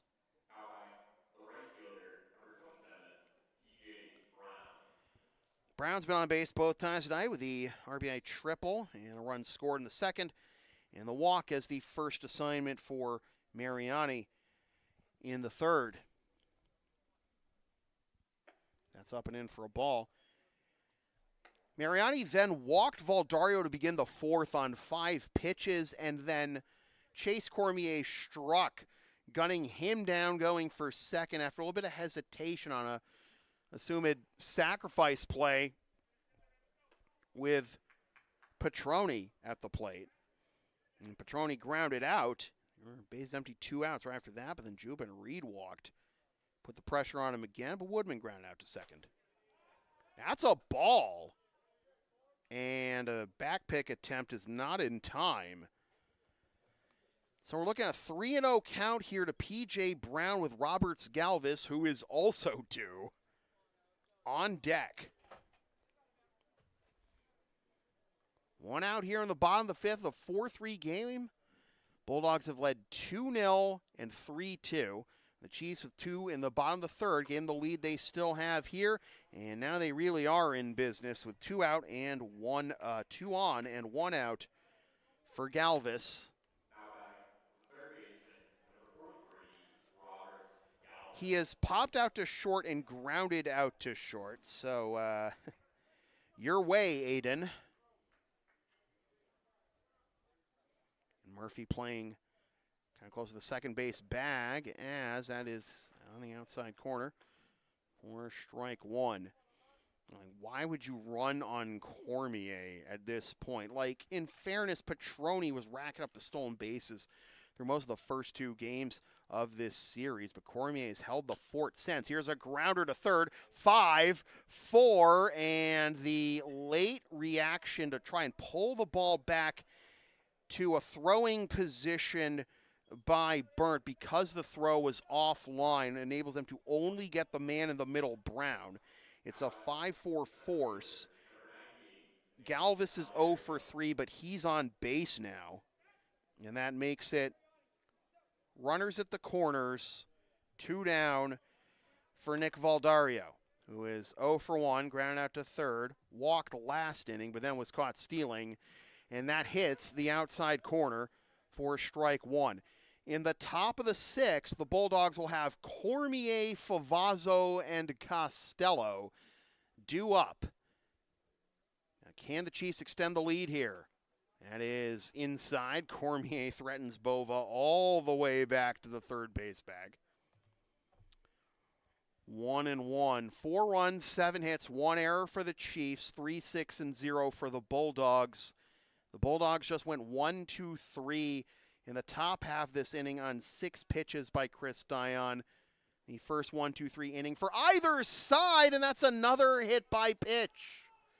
And that will load the bases and turn over the lineup for Ryan Petroni.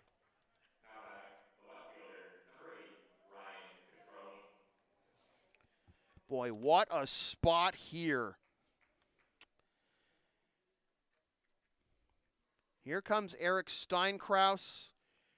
There was action in the Bulldogs bullpen behind Mariani. Is this going to force the change? Or is this just a pep talk to try and get the veteran who is 1 for 3 with a triple And a run scored. Ryan Petroni is Matt Mariani's man.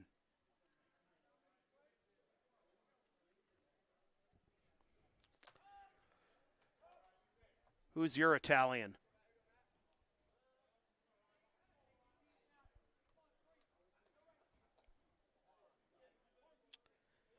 Bases full of Chiefs. Bova at third, Galvis at second, Valdario at first, and Petroni takes down and away for ball one. Game 3 could potentially hinge on this AB. The Chiefs win. It's game 4 tomorrow night at LHS. Fastball up and away, 2-0. There's nowhere to put him. And there is a very dangerous man lurking in the on-deck circle in Teddy Juba. If the Bulldogs win, it's over. The Chiefs win game 4 tomorrow night at LHS. Hitters count for Petroni, who fouls it off. That was the pitch, and he was late. It'll be 2-1. Still wiggle room here for Petroni to try and extend the Chiefs' lead. Mariani comes set. Oh my goodness, that gets away, but Bova hesitated off of third base. Decides to hold up. Probably not a bad idea. That didn't get really very far away from Cormier in the first place. And you don't want to make the last out at home in a situation like this. But there's still nowhere to put Ryan Petroni. 3-1. Grounder, left side. Shortstop's got it. They get out of the inning again. Aiden Murphy on a 3-1 grounder keeps this a 4-3 game.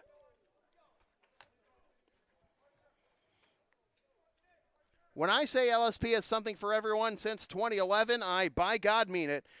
Live streams and videography for sports and other events, buying and selling TCG single sealed product and collections, digital video and photo conversions, errands, deliveries, and a whole lot more. Go to Linktree LSP37 or email yours truly so we can proceed to give you what you need.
Catcher, number 34, Caleb Cormier.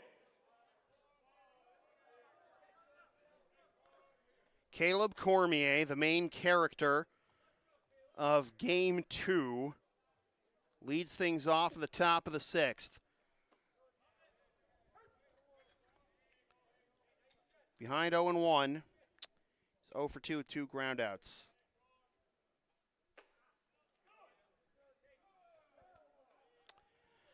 The problem with facing a guy like Dion is that he is not, the fastball is absolutely not his primary pitch. So you have to sit off speed and then hope he puts something over the plate. And that big looping curveball he's been able to get to the outside corner for strikes is not something he can hit very easily. Here's the ground to third off the handle of the bat in time, 1 down. And he just jams you that way. Cormier is 0 for 3. Out, the extra hitter, number 46, Favazzo, 1 for 1. Walk and a run scored in the second. RBI single in the third. We have been 4-3 since the third inning. And that's what I'm talking about. The curveball in the outside corner. At what point, as a Bulldogs hitter, especially a right-handed Bulldogs hitter, do you sit on that and try to poke it the other way down the line or the opposite way in general for a base hit? Now he's working quickly and got him off balance late on off speed, 1-2. Well, this inning has already lasted longer than the fifth in terms of pitch count. Here's a grounder to the left side, scooped up nicely by Galvis. 2 down. Favazzo retired for the first time.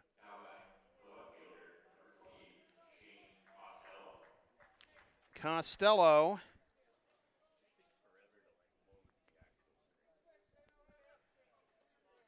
Who went 0 for 2 on Friday night, picked up base hit and a run scored in the second, then popped up to third in the third as he's behind 0-1. In the bottom of the sixth, the Chiefs will have 2, 3, and 4 up. Juba, Reed, and Woodman as that misses outside for ball 1. Things seem to be quiet. Certainly no urgency on the part of the Chiefs bullpen.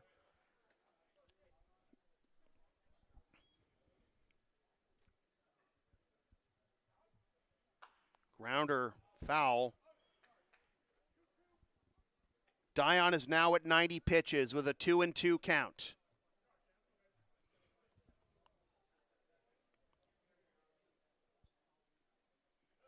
Down and in. Full count.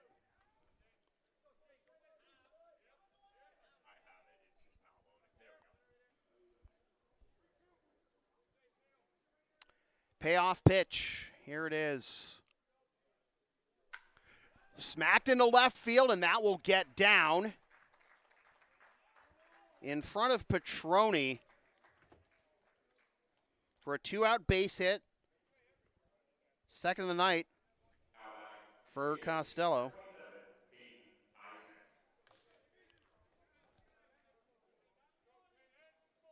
All right, so I think that was a walk. I can't even read my own handwriting in my scorebook. Point is, it keeps the inning alive.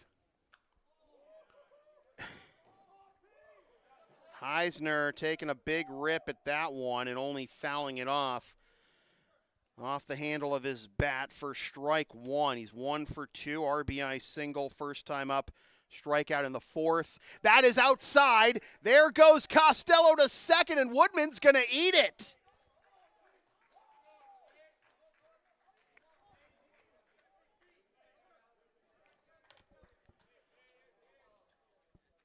Tying run now in scoring position for the Bulldogs, who had been retired 9 of the previous 10 before Costello's single. Jack Lee's triple in the fourth didn't result in anything for the Bulldogs offense. A foul ball, and it is 1-2. But since Matt Favazzo's RBI single in the third, that gave the Bulldogs a 3-2 lead. It was 9 out of 10 until Costello's single just now. Fouled off. Still 1-2 to Heisner.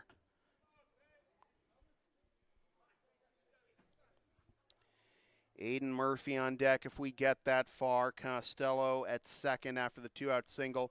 And then the wild pitch. Strike 3 called! Inning over.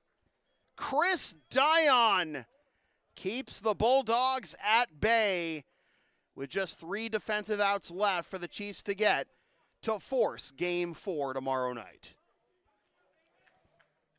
Are you down with the sound called LSP? Of course you are. Then follow and support us on the web, Linktree, Facebook, YouTube. Don't forget to subscribe. Flash the subscribe button. Membership's also available for $5 a month.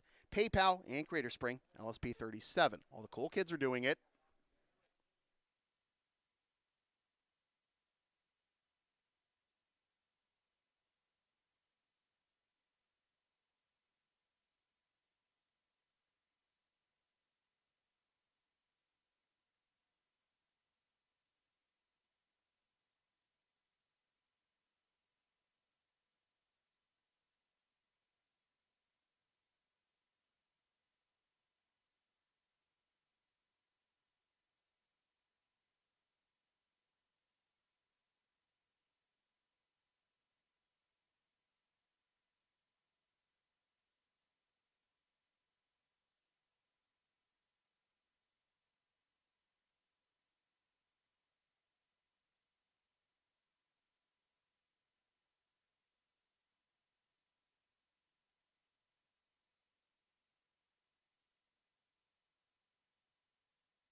Now back, the DH, number 69, Teddy Juba. 2, 3, and 4 due up for the Chiefs here on the bottom of the sixth, looking for some insurance from Juba, Reed, and Woodman. Teddy is 1 for 1, base hit in the first, sac fly and RBI in the third, walk in the fourth. Matt Mariani back out there, 2 1/3 innings of scoreless relief so far, and Juba takes down the pipe for strike one. Chris Dion, 97 pitches through 6 innings, scattered 7 hits, but hasn't allowed a run since Favazzo's RBI single in the third. That gave the Bulldogs a 3-2 lead. That's down and away for a ball. The Chiefs took the lead in the third with 2 runs on 4 hits, all for extra bases.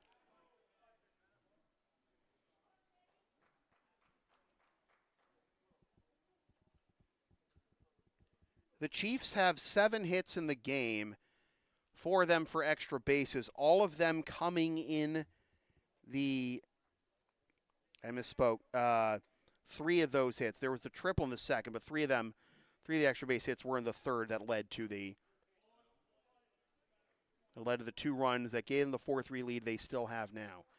0-2-1, 0-0-0, the line for the Bulldogs, 0-2-2, 0-0 for the Chiefs. 1-2 again to Thaddeus. Down and away. 2-2. 7 hits by the Chiefs, 4 of them for extra bases. 7 hits by the Bulldogs, 1 of them for extra bases. Teddy Juba gets tied in knots for out number 1.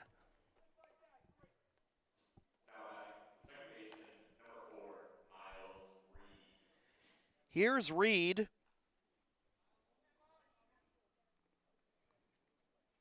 He doubled home Petroni with the tying run back in the third, and then scored the go-ahead run. Fouls that one off for strike one. The Chiefs are 3 defensive outs away from forcing Game 4 tomorrow night at LHS.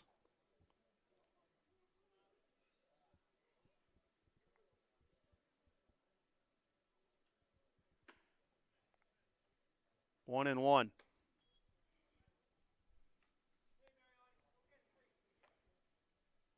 Mariani is now at 2 2/3 innings of scoreless relief. Ian Bourne lasted only the first 2 2/3. Chased after allowing 4 runs on 6 hits. 3-1. Mariani has walked 5 in his 2 2/3, allowed just 1 hit, and has also hit a batter. That is his 6th walk of the game in 2 2/3 innings. He allowed 3 all postseason prior to that. And all of them were against the Blue Sox in 4 innings of work. In the Game 3 semifinal clincher.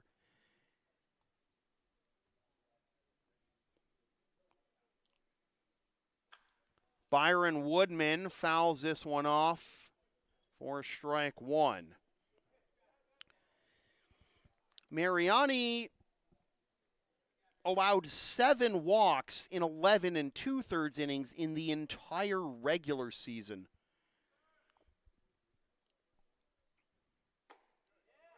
Outside for a ball, 1-1.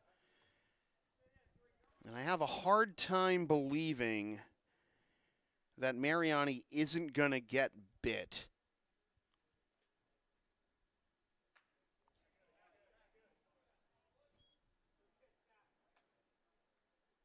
He did get Juba on strikes to begin the inning, which should be a PlayStation or Xbox Live trophy or achievement. He's got Woodman at 1-2.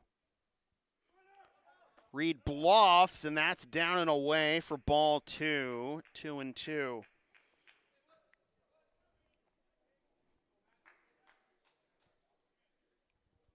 Mariani's about to get to 70 pitches. I don't think Bourne even got to 60 before he was pulled. But there's nobody warming behind Mariani right now for the Bulldogs. Inside corner, that's strike 3, right? That's strike 3. Right? Yeah. Even the loudmouth announcer knew that was the call. Buy that shirt on the LSP store, by the way. Hey, Henry Butterfield, how you doing?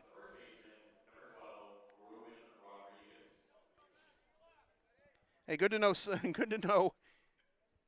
The rest of us were on top of it. Hey, Woodman wasn't going to complain. Let's be real.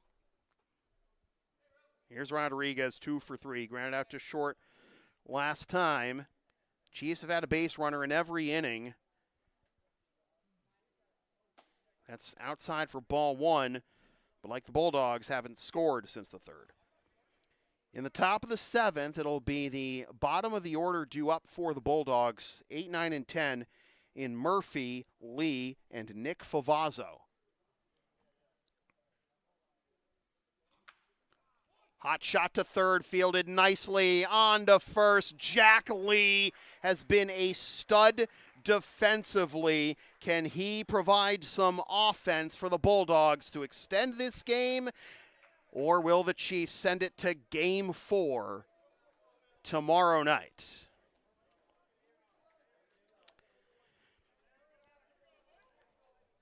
Henry's in the damn chat.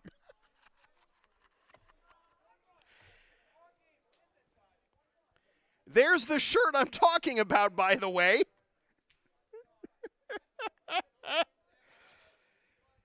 Gotta go back to this one. LSP and Shipping Shield are partners in cards. Shipping Shields are the eco-friendly sports and gaming card shipping protectors trusted by yours truly. Made in the U.S. and Canada on 100% recyclable cardboard. Use the link and codes on the screen or in the description for a discount on your order. We may receive a commission from those orders, but we thank you for your continued support of whatever this is.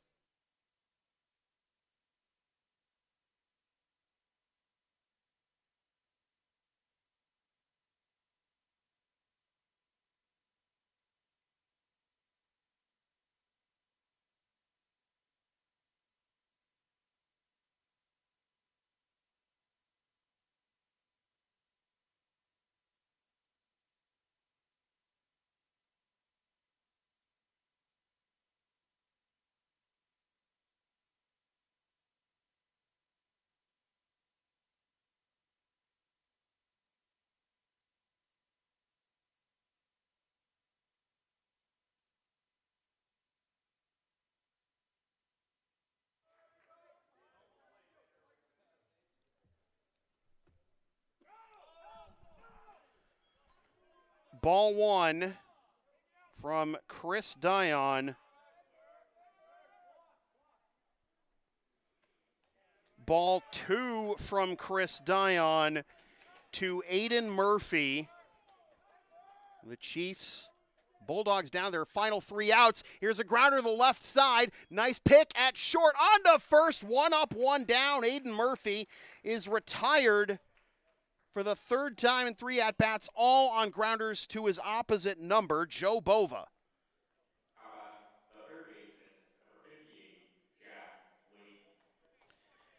That was Chris Dion's 100th pitch.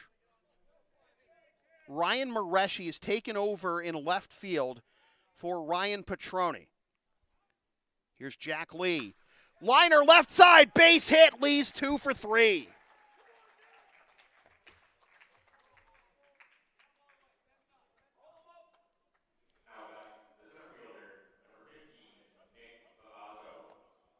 Here's Favazzo. Hit by a pitch in the 2nd, struck out looking in the 4th. And it looks like we got a pinch runner at first base. Or no, we don't. I was going to say, Lee's not. I don't think Lee is. Fair enough. He's got good enough wheels and very good defense, obviously. Oh, boy. Again, you cannot sit fastball with this man. And Nick Favazzo swings over the top of a curveball for strike 1.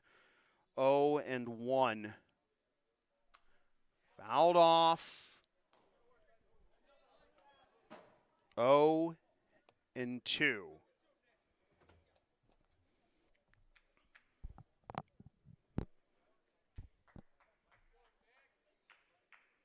Chiefs 2 outs away from forcing Game 4.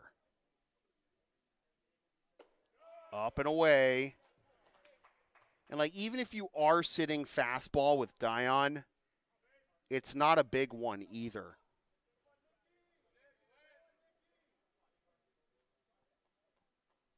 Grounder left side. Nice stab. They'll only have the out at first they can, and they don't.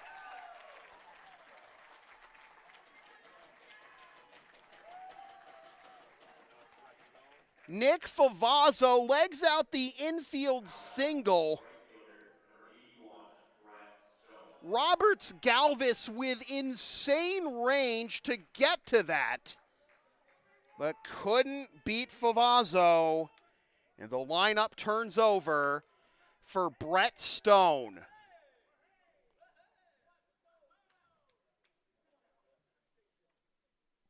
Stone waited on it, had it, and fouled it off for strike 1.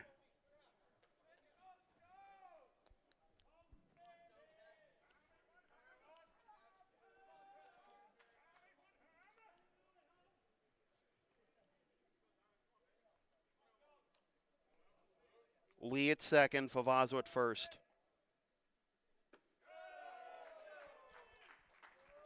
1-1. A little more urgency now in the Chiefs' bullpen. Wonderful to see A.J. Rourke again. 1-1. What? Did they call? What? What? What happened? What? Wait. So what apparently happened was Nick Favazzo was granted time because he had to relace his cleat.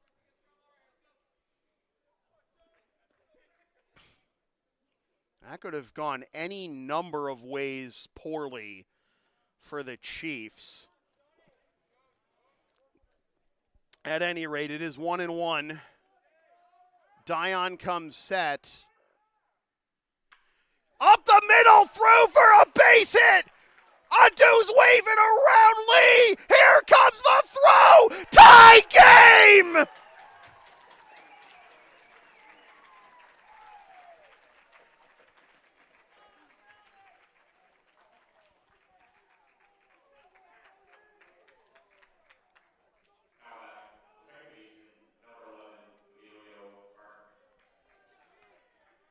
Stoney gets off the schneid in one of the biggest ways possible. We are back to where we started. Here's Emilio Burnt. They're going to appeal here at third. Safe. They thought Lee didn't touch third en route. I thought the closer play would have been at home. I wasn't sure if he touched the plate, but there's no complaint there. Burnt, third base side. It's bobbled at third. They get the force. There was a ball coming towards the field of play, too, from the Chiefs' dugout. Another potential disaster there for the Chiefs. Favazzo is forced out 5. Burnt reaches on the fielder's choice. There are now 2 down for Seamus Condon. Oh, Condon, appeal, no swing, ball 1. Came in inside, way hot, and he nearly went around. Condon 2 for 3, 2 singles, run scored. Outside corner, 1-1. Well, we know we're going to be playing the bottom of the 7th. RBI single by Brett Stone ties the game at 4. Condon flares this one foul the other way and out of play for strike 2.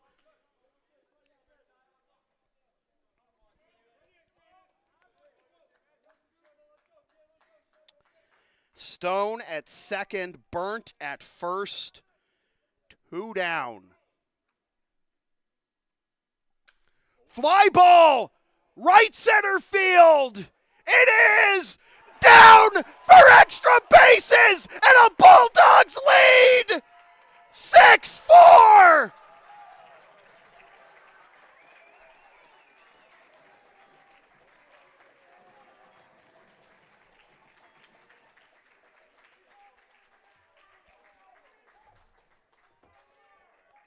Are you not entertained?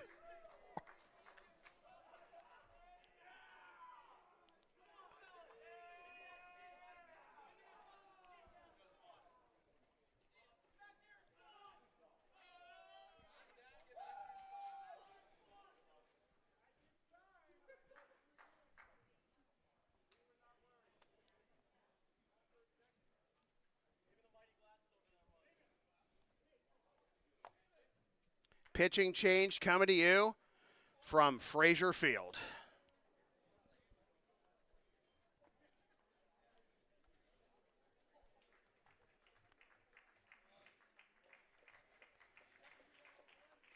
Brine Team Sales is the official jersey provider of LSP. Since 1867, Brine's is America's oldest family-owned sporting goods and custom apparel provider with plenty of great brands to choose from, including Under Armour, Bauer, Mizuno, Rawlings, and more. Use the promo code Brine's Love Sports for 20% off regular price in stock items at BrineTeamSales.com.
A.J. Rourke is the new whip for the Andre Chiefs. Chris Dion on the hook for the L now, as that is a foul tip off the bat of Caleb Cormier for strike one. Seamus Condon with the go-ahead 2-run double to give the Bulldogs their 3rd run of the inning and give them the lead back at 6-4.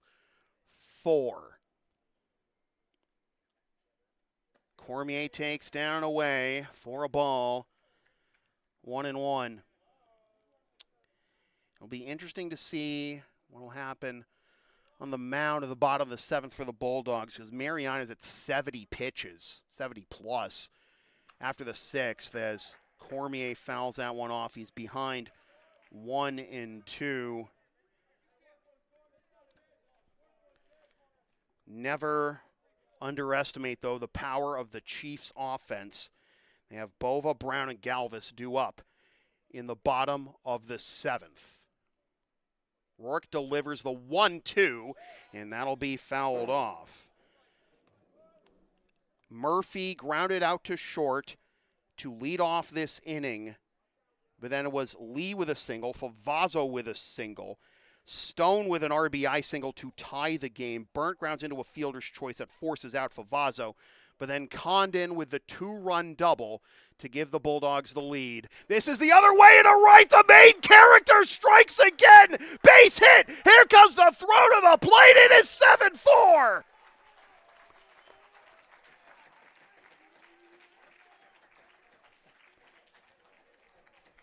Main character Cormier with the RBI single for a little extra insurance.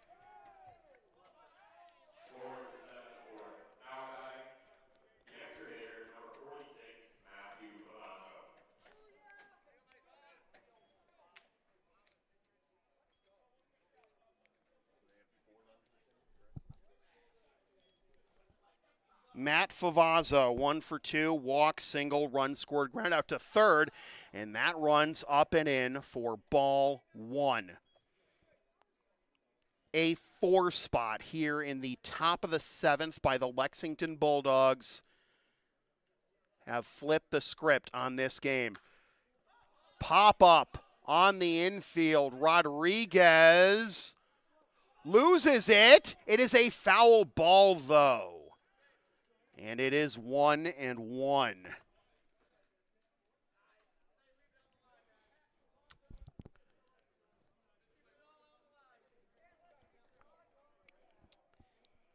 Including Burnt reaching on the fielder's choice.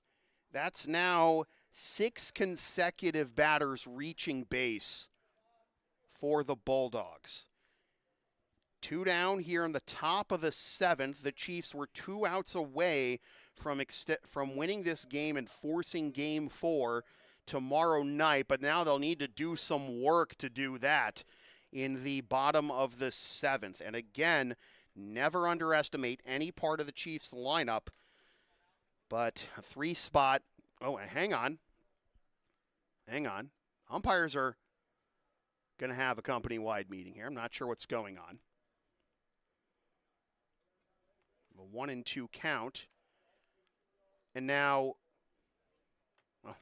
Rodriguez was coming in. I'm not sure what's going on. And, okay. Yeah, 1-2 is the right count. I wasn't sure. Did someone have it? Did one of the umpires have it wrong? I hope not. I mean, our scoreboard here at Fraser can be a little finicky. It also has to, get the radar signal. The radio signal has to get all the way out there, too. A little further, I think, there from here than at Morelli. We're a little higher up, and there are more rows of seats between the press box and the field. So 1-2 again here to Favazzo.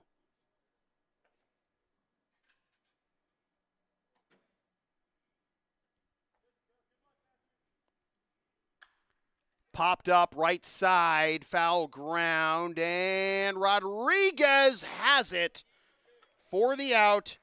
That retires the side. We go to the bottom of the 7th. Closing time for the Bulldogs, up 7-4. Advertising opportunities are available on LSP. Sponsor our content for as little as $25 a spot, whether you want to promote a business, product, or event, or send a message of support to a player, team, or coach. Email yours truly for all the deets.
Matt Mariani is going to try and finish this one off.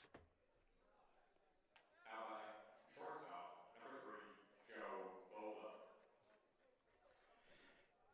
Mariani took over in the bottom of the third with 2 down after Ian Bourne plunked the man at the plate, Joe Bova, on an 0-2 pitch. That came inside, but not too far inside. And it is ball 1 to Bova.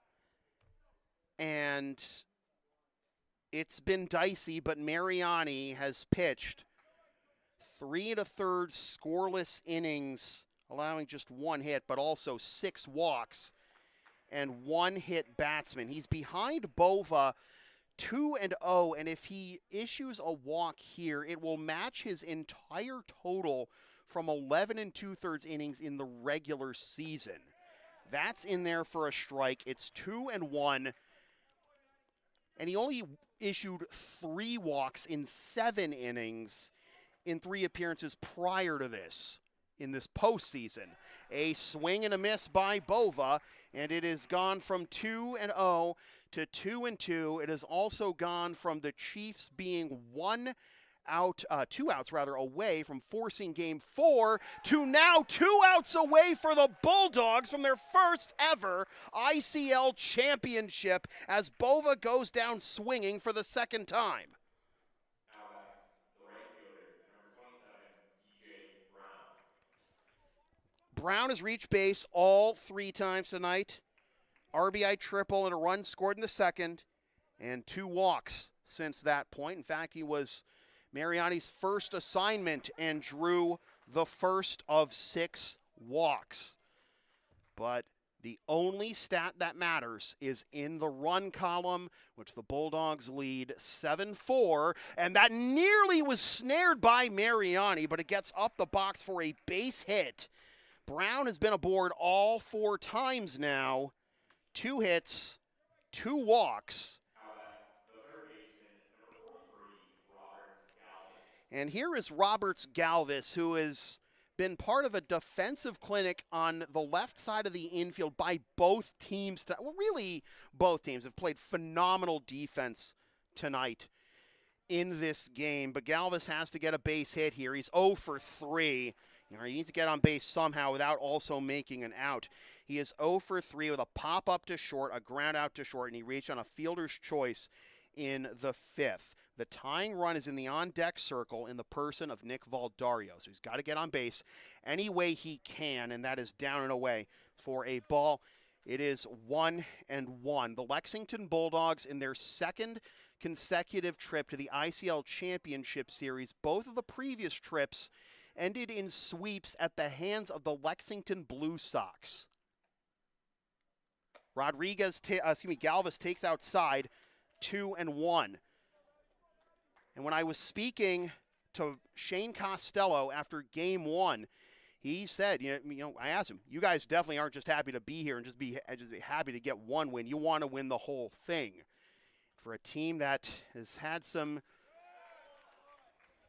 adversity to overcome in recent years, a consistently performing franchise ever since entering the ICL in 2010, had some down years a couple of years ago, but has come back stronger than ever, reached the ICL Championship Series last year, and here they are in the bottom of the seventh, trying to close out Game 3 and the championship. But Galvis has a full count here with one out, and again, the tying run scoring in the on-deck circle in the person of Nick Valdario. Here's a slow grounder to the left side, throw to first, in time, PFP, baby. There are two down as, did I say left side or right side? It was obviously right side. So Galvis is retired, 3-1. Brown gets into scoring position, but now it is up to Nick Valdario to try and keep the inning and the Chiefs season alive. 0 for 1 with a ground out in the third, a walk in the fourth, and a hit by pitch in the fifth. And that is outside for ball one. Now keep in mind, Ryan Petroni is not in the on-deck circle. Ryan Mareshi took over in left field defensively in the top half of this inning. Another breaking ball. Down and away, it is 2-0. Nobody warming for the Bulldogs, mind you.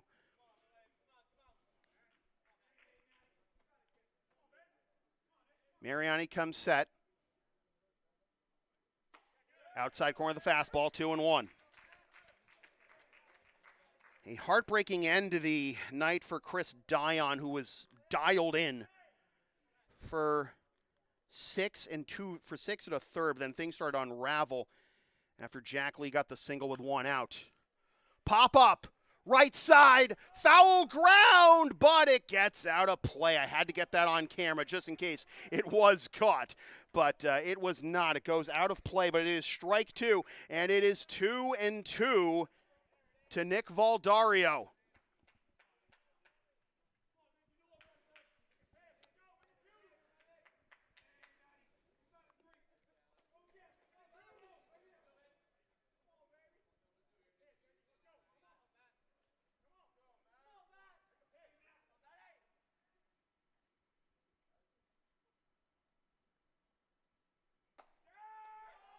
Fastball outside, 3-2.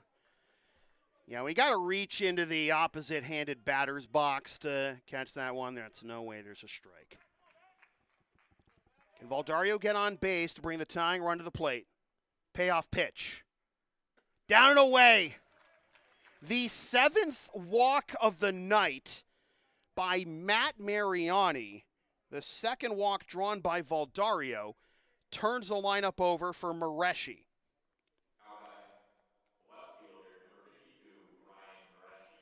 Now, Mareshi, this is his first plate appearance of the game, and he's 1 for 9 in his previous 4 appearances this postseason. Down and away for a ball. It is 1-0.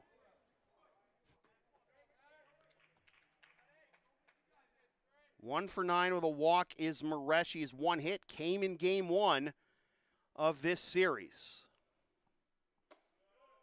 2-0. Teddy Juba licking his chops in the on-deck circle.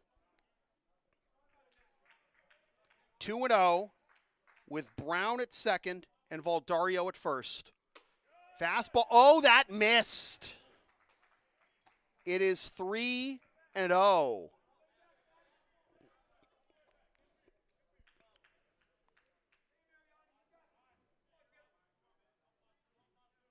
Automatic take. Yep. It's a strike. 3-1.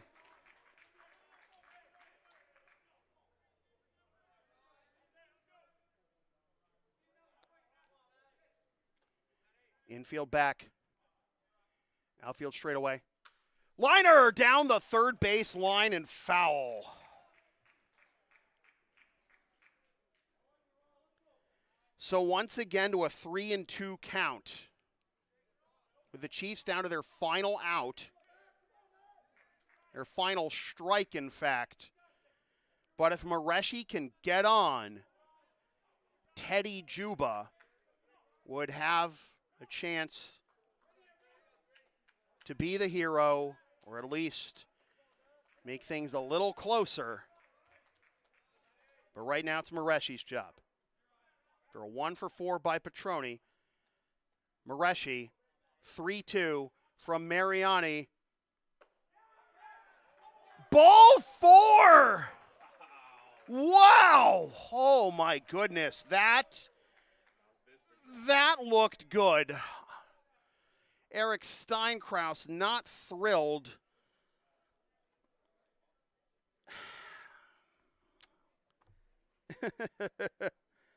Ooh, boy. So, here we go again.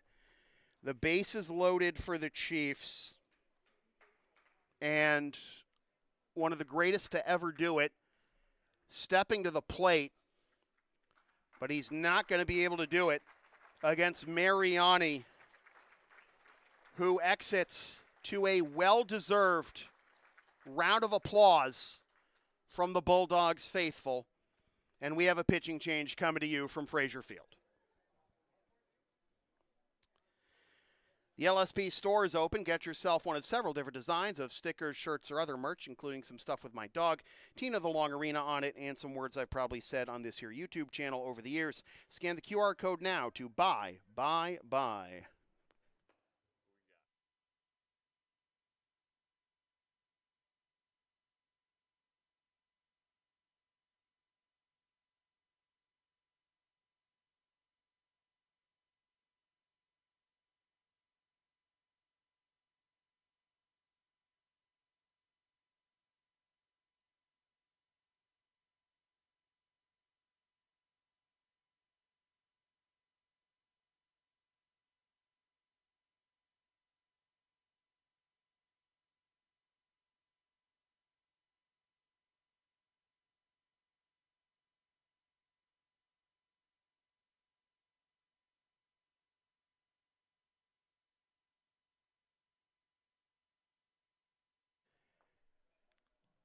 The Bulldogs hand it over to Chase Carter, their best pitcher in the regular season. Actually got a shot at the Futures League after his last regular season appearance. But now here he is back in the ICL, lefty on lefty, against one of the greatest to ever do it, Teddy Juba. He represents the winning run, and that misses high for ball 1. Juba is 1 for 2, single, walk, sac fly, RBI, strikeout. Down the pipe for a strike. It is 1-1. Carter got the win in game 1 of the series. 5 innings, 7 hits, 5 runs, 4 of which are earned, walked 3, struck out 6. Their best pitcher in the regular season. 3-2 with a 1.80 ERA in 35 innings.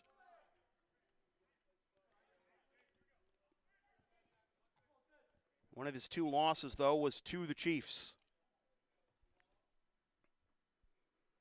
Juba swings and misses. So what is this now? The third consecutive AB. Chiefs down their final strike. Liner, foul. And Teddy Juba, you know, can work a very long AB and make him come to you.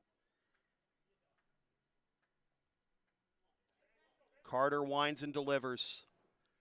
Downstairs, good smother by Cormier. And the count will move to 2-2.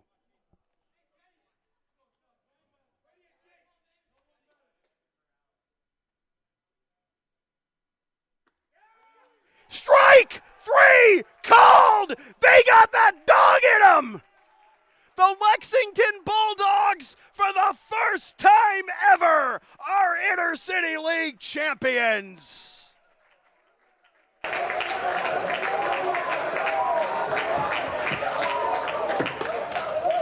Congratulations, the Lexington Bulldogs, who are your 2026 Intercity League champions.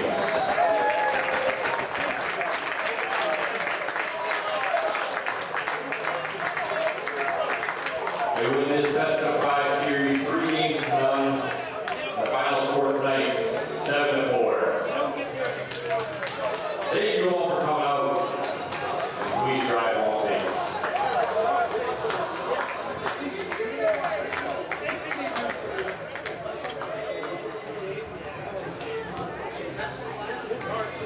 There gonna be a trophy for this?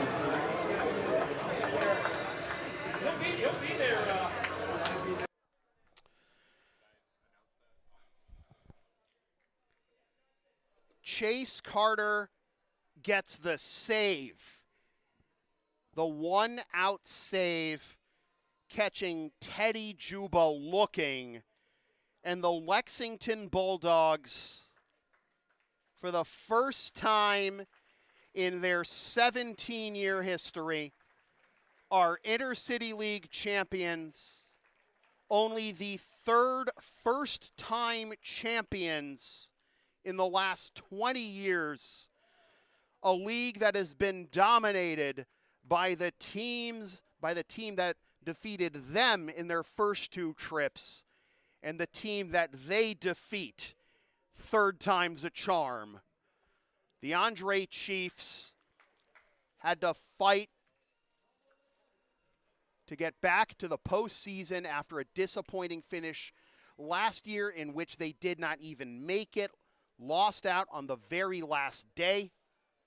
They came back from their backs against the wall against the Melrose Americans to advance to the championship series.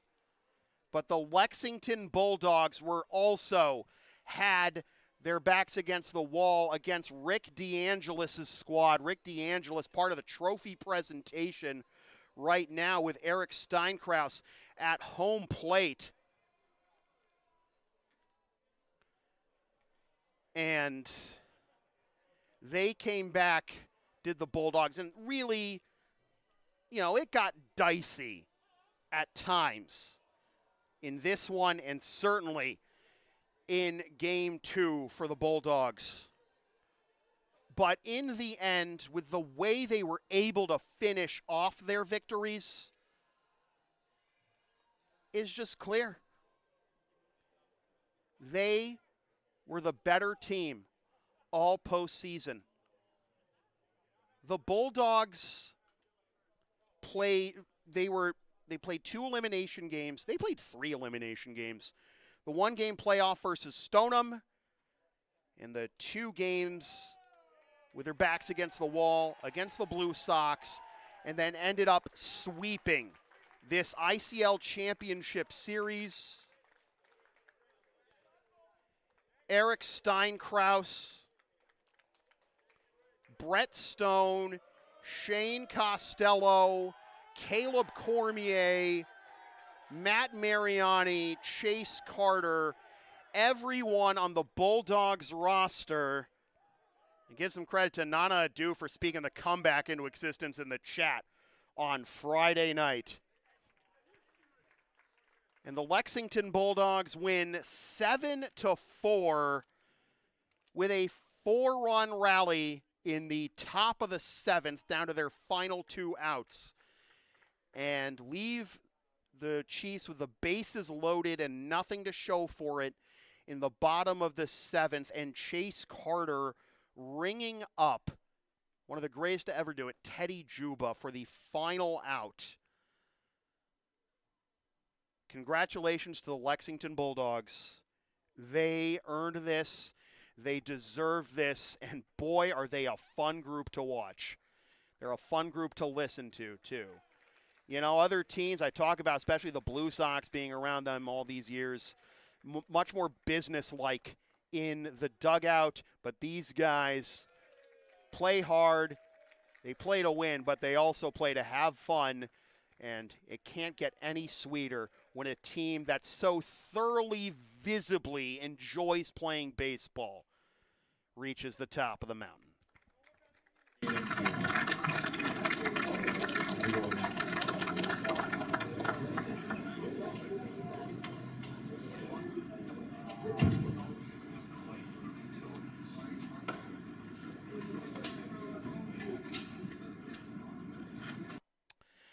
So with that said, there's been a presentation of LSP, something for everyone since 2011.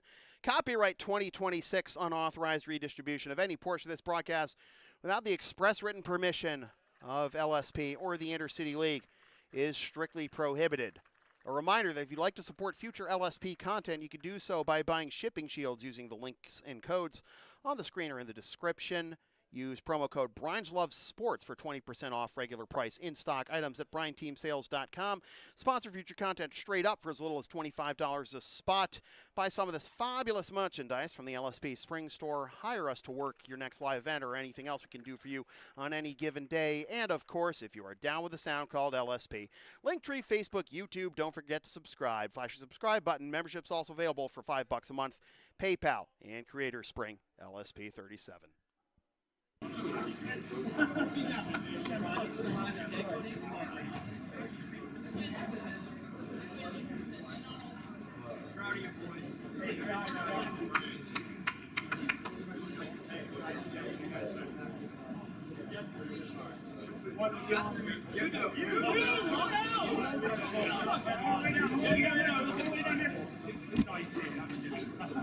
Hey, we gotta go cheers the fans with this thing.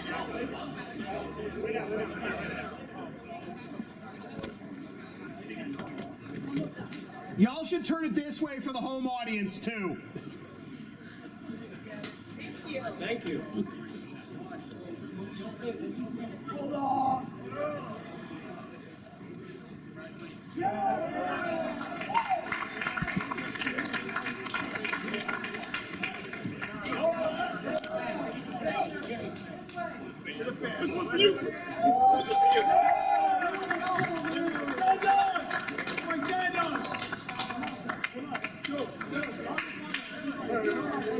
For the YouTube. Here we go. Yeah!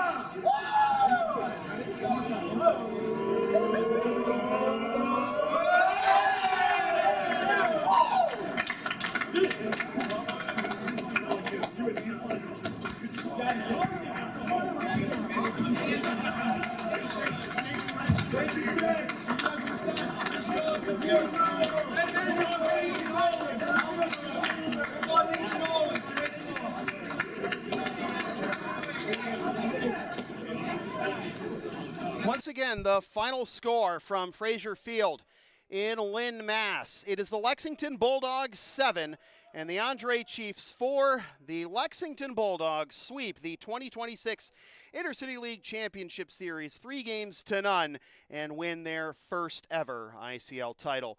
For Tim Lynch and all my very rowdy friends here at Fraser, my name is Sam Feely, reminding you forever and always freelance isn't free. Thanks for tuning in. Fresh for 2026, suckers. Love you, Katrina. Party hard, Caitlin. Miss you, Tina. And congrats, Bulldogs.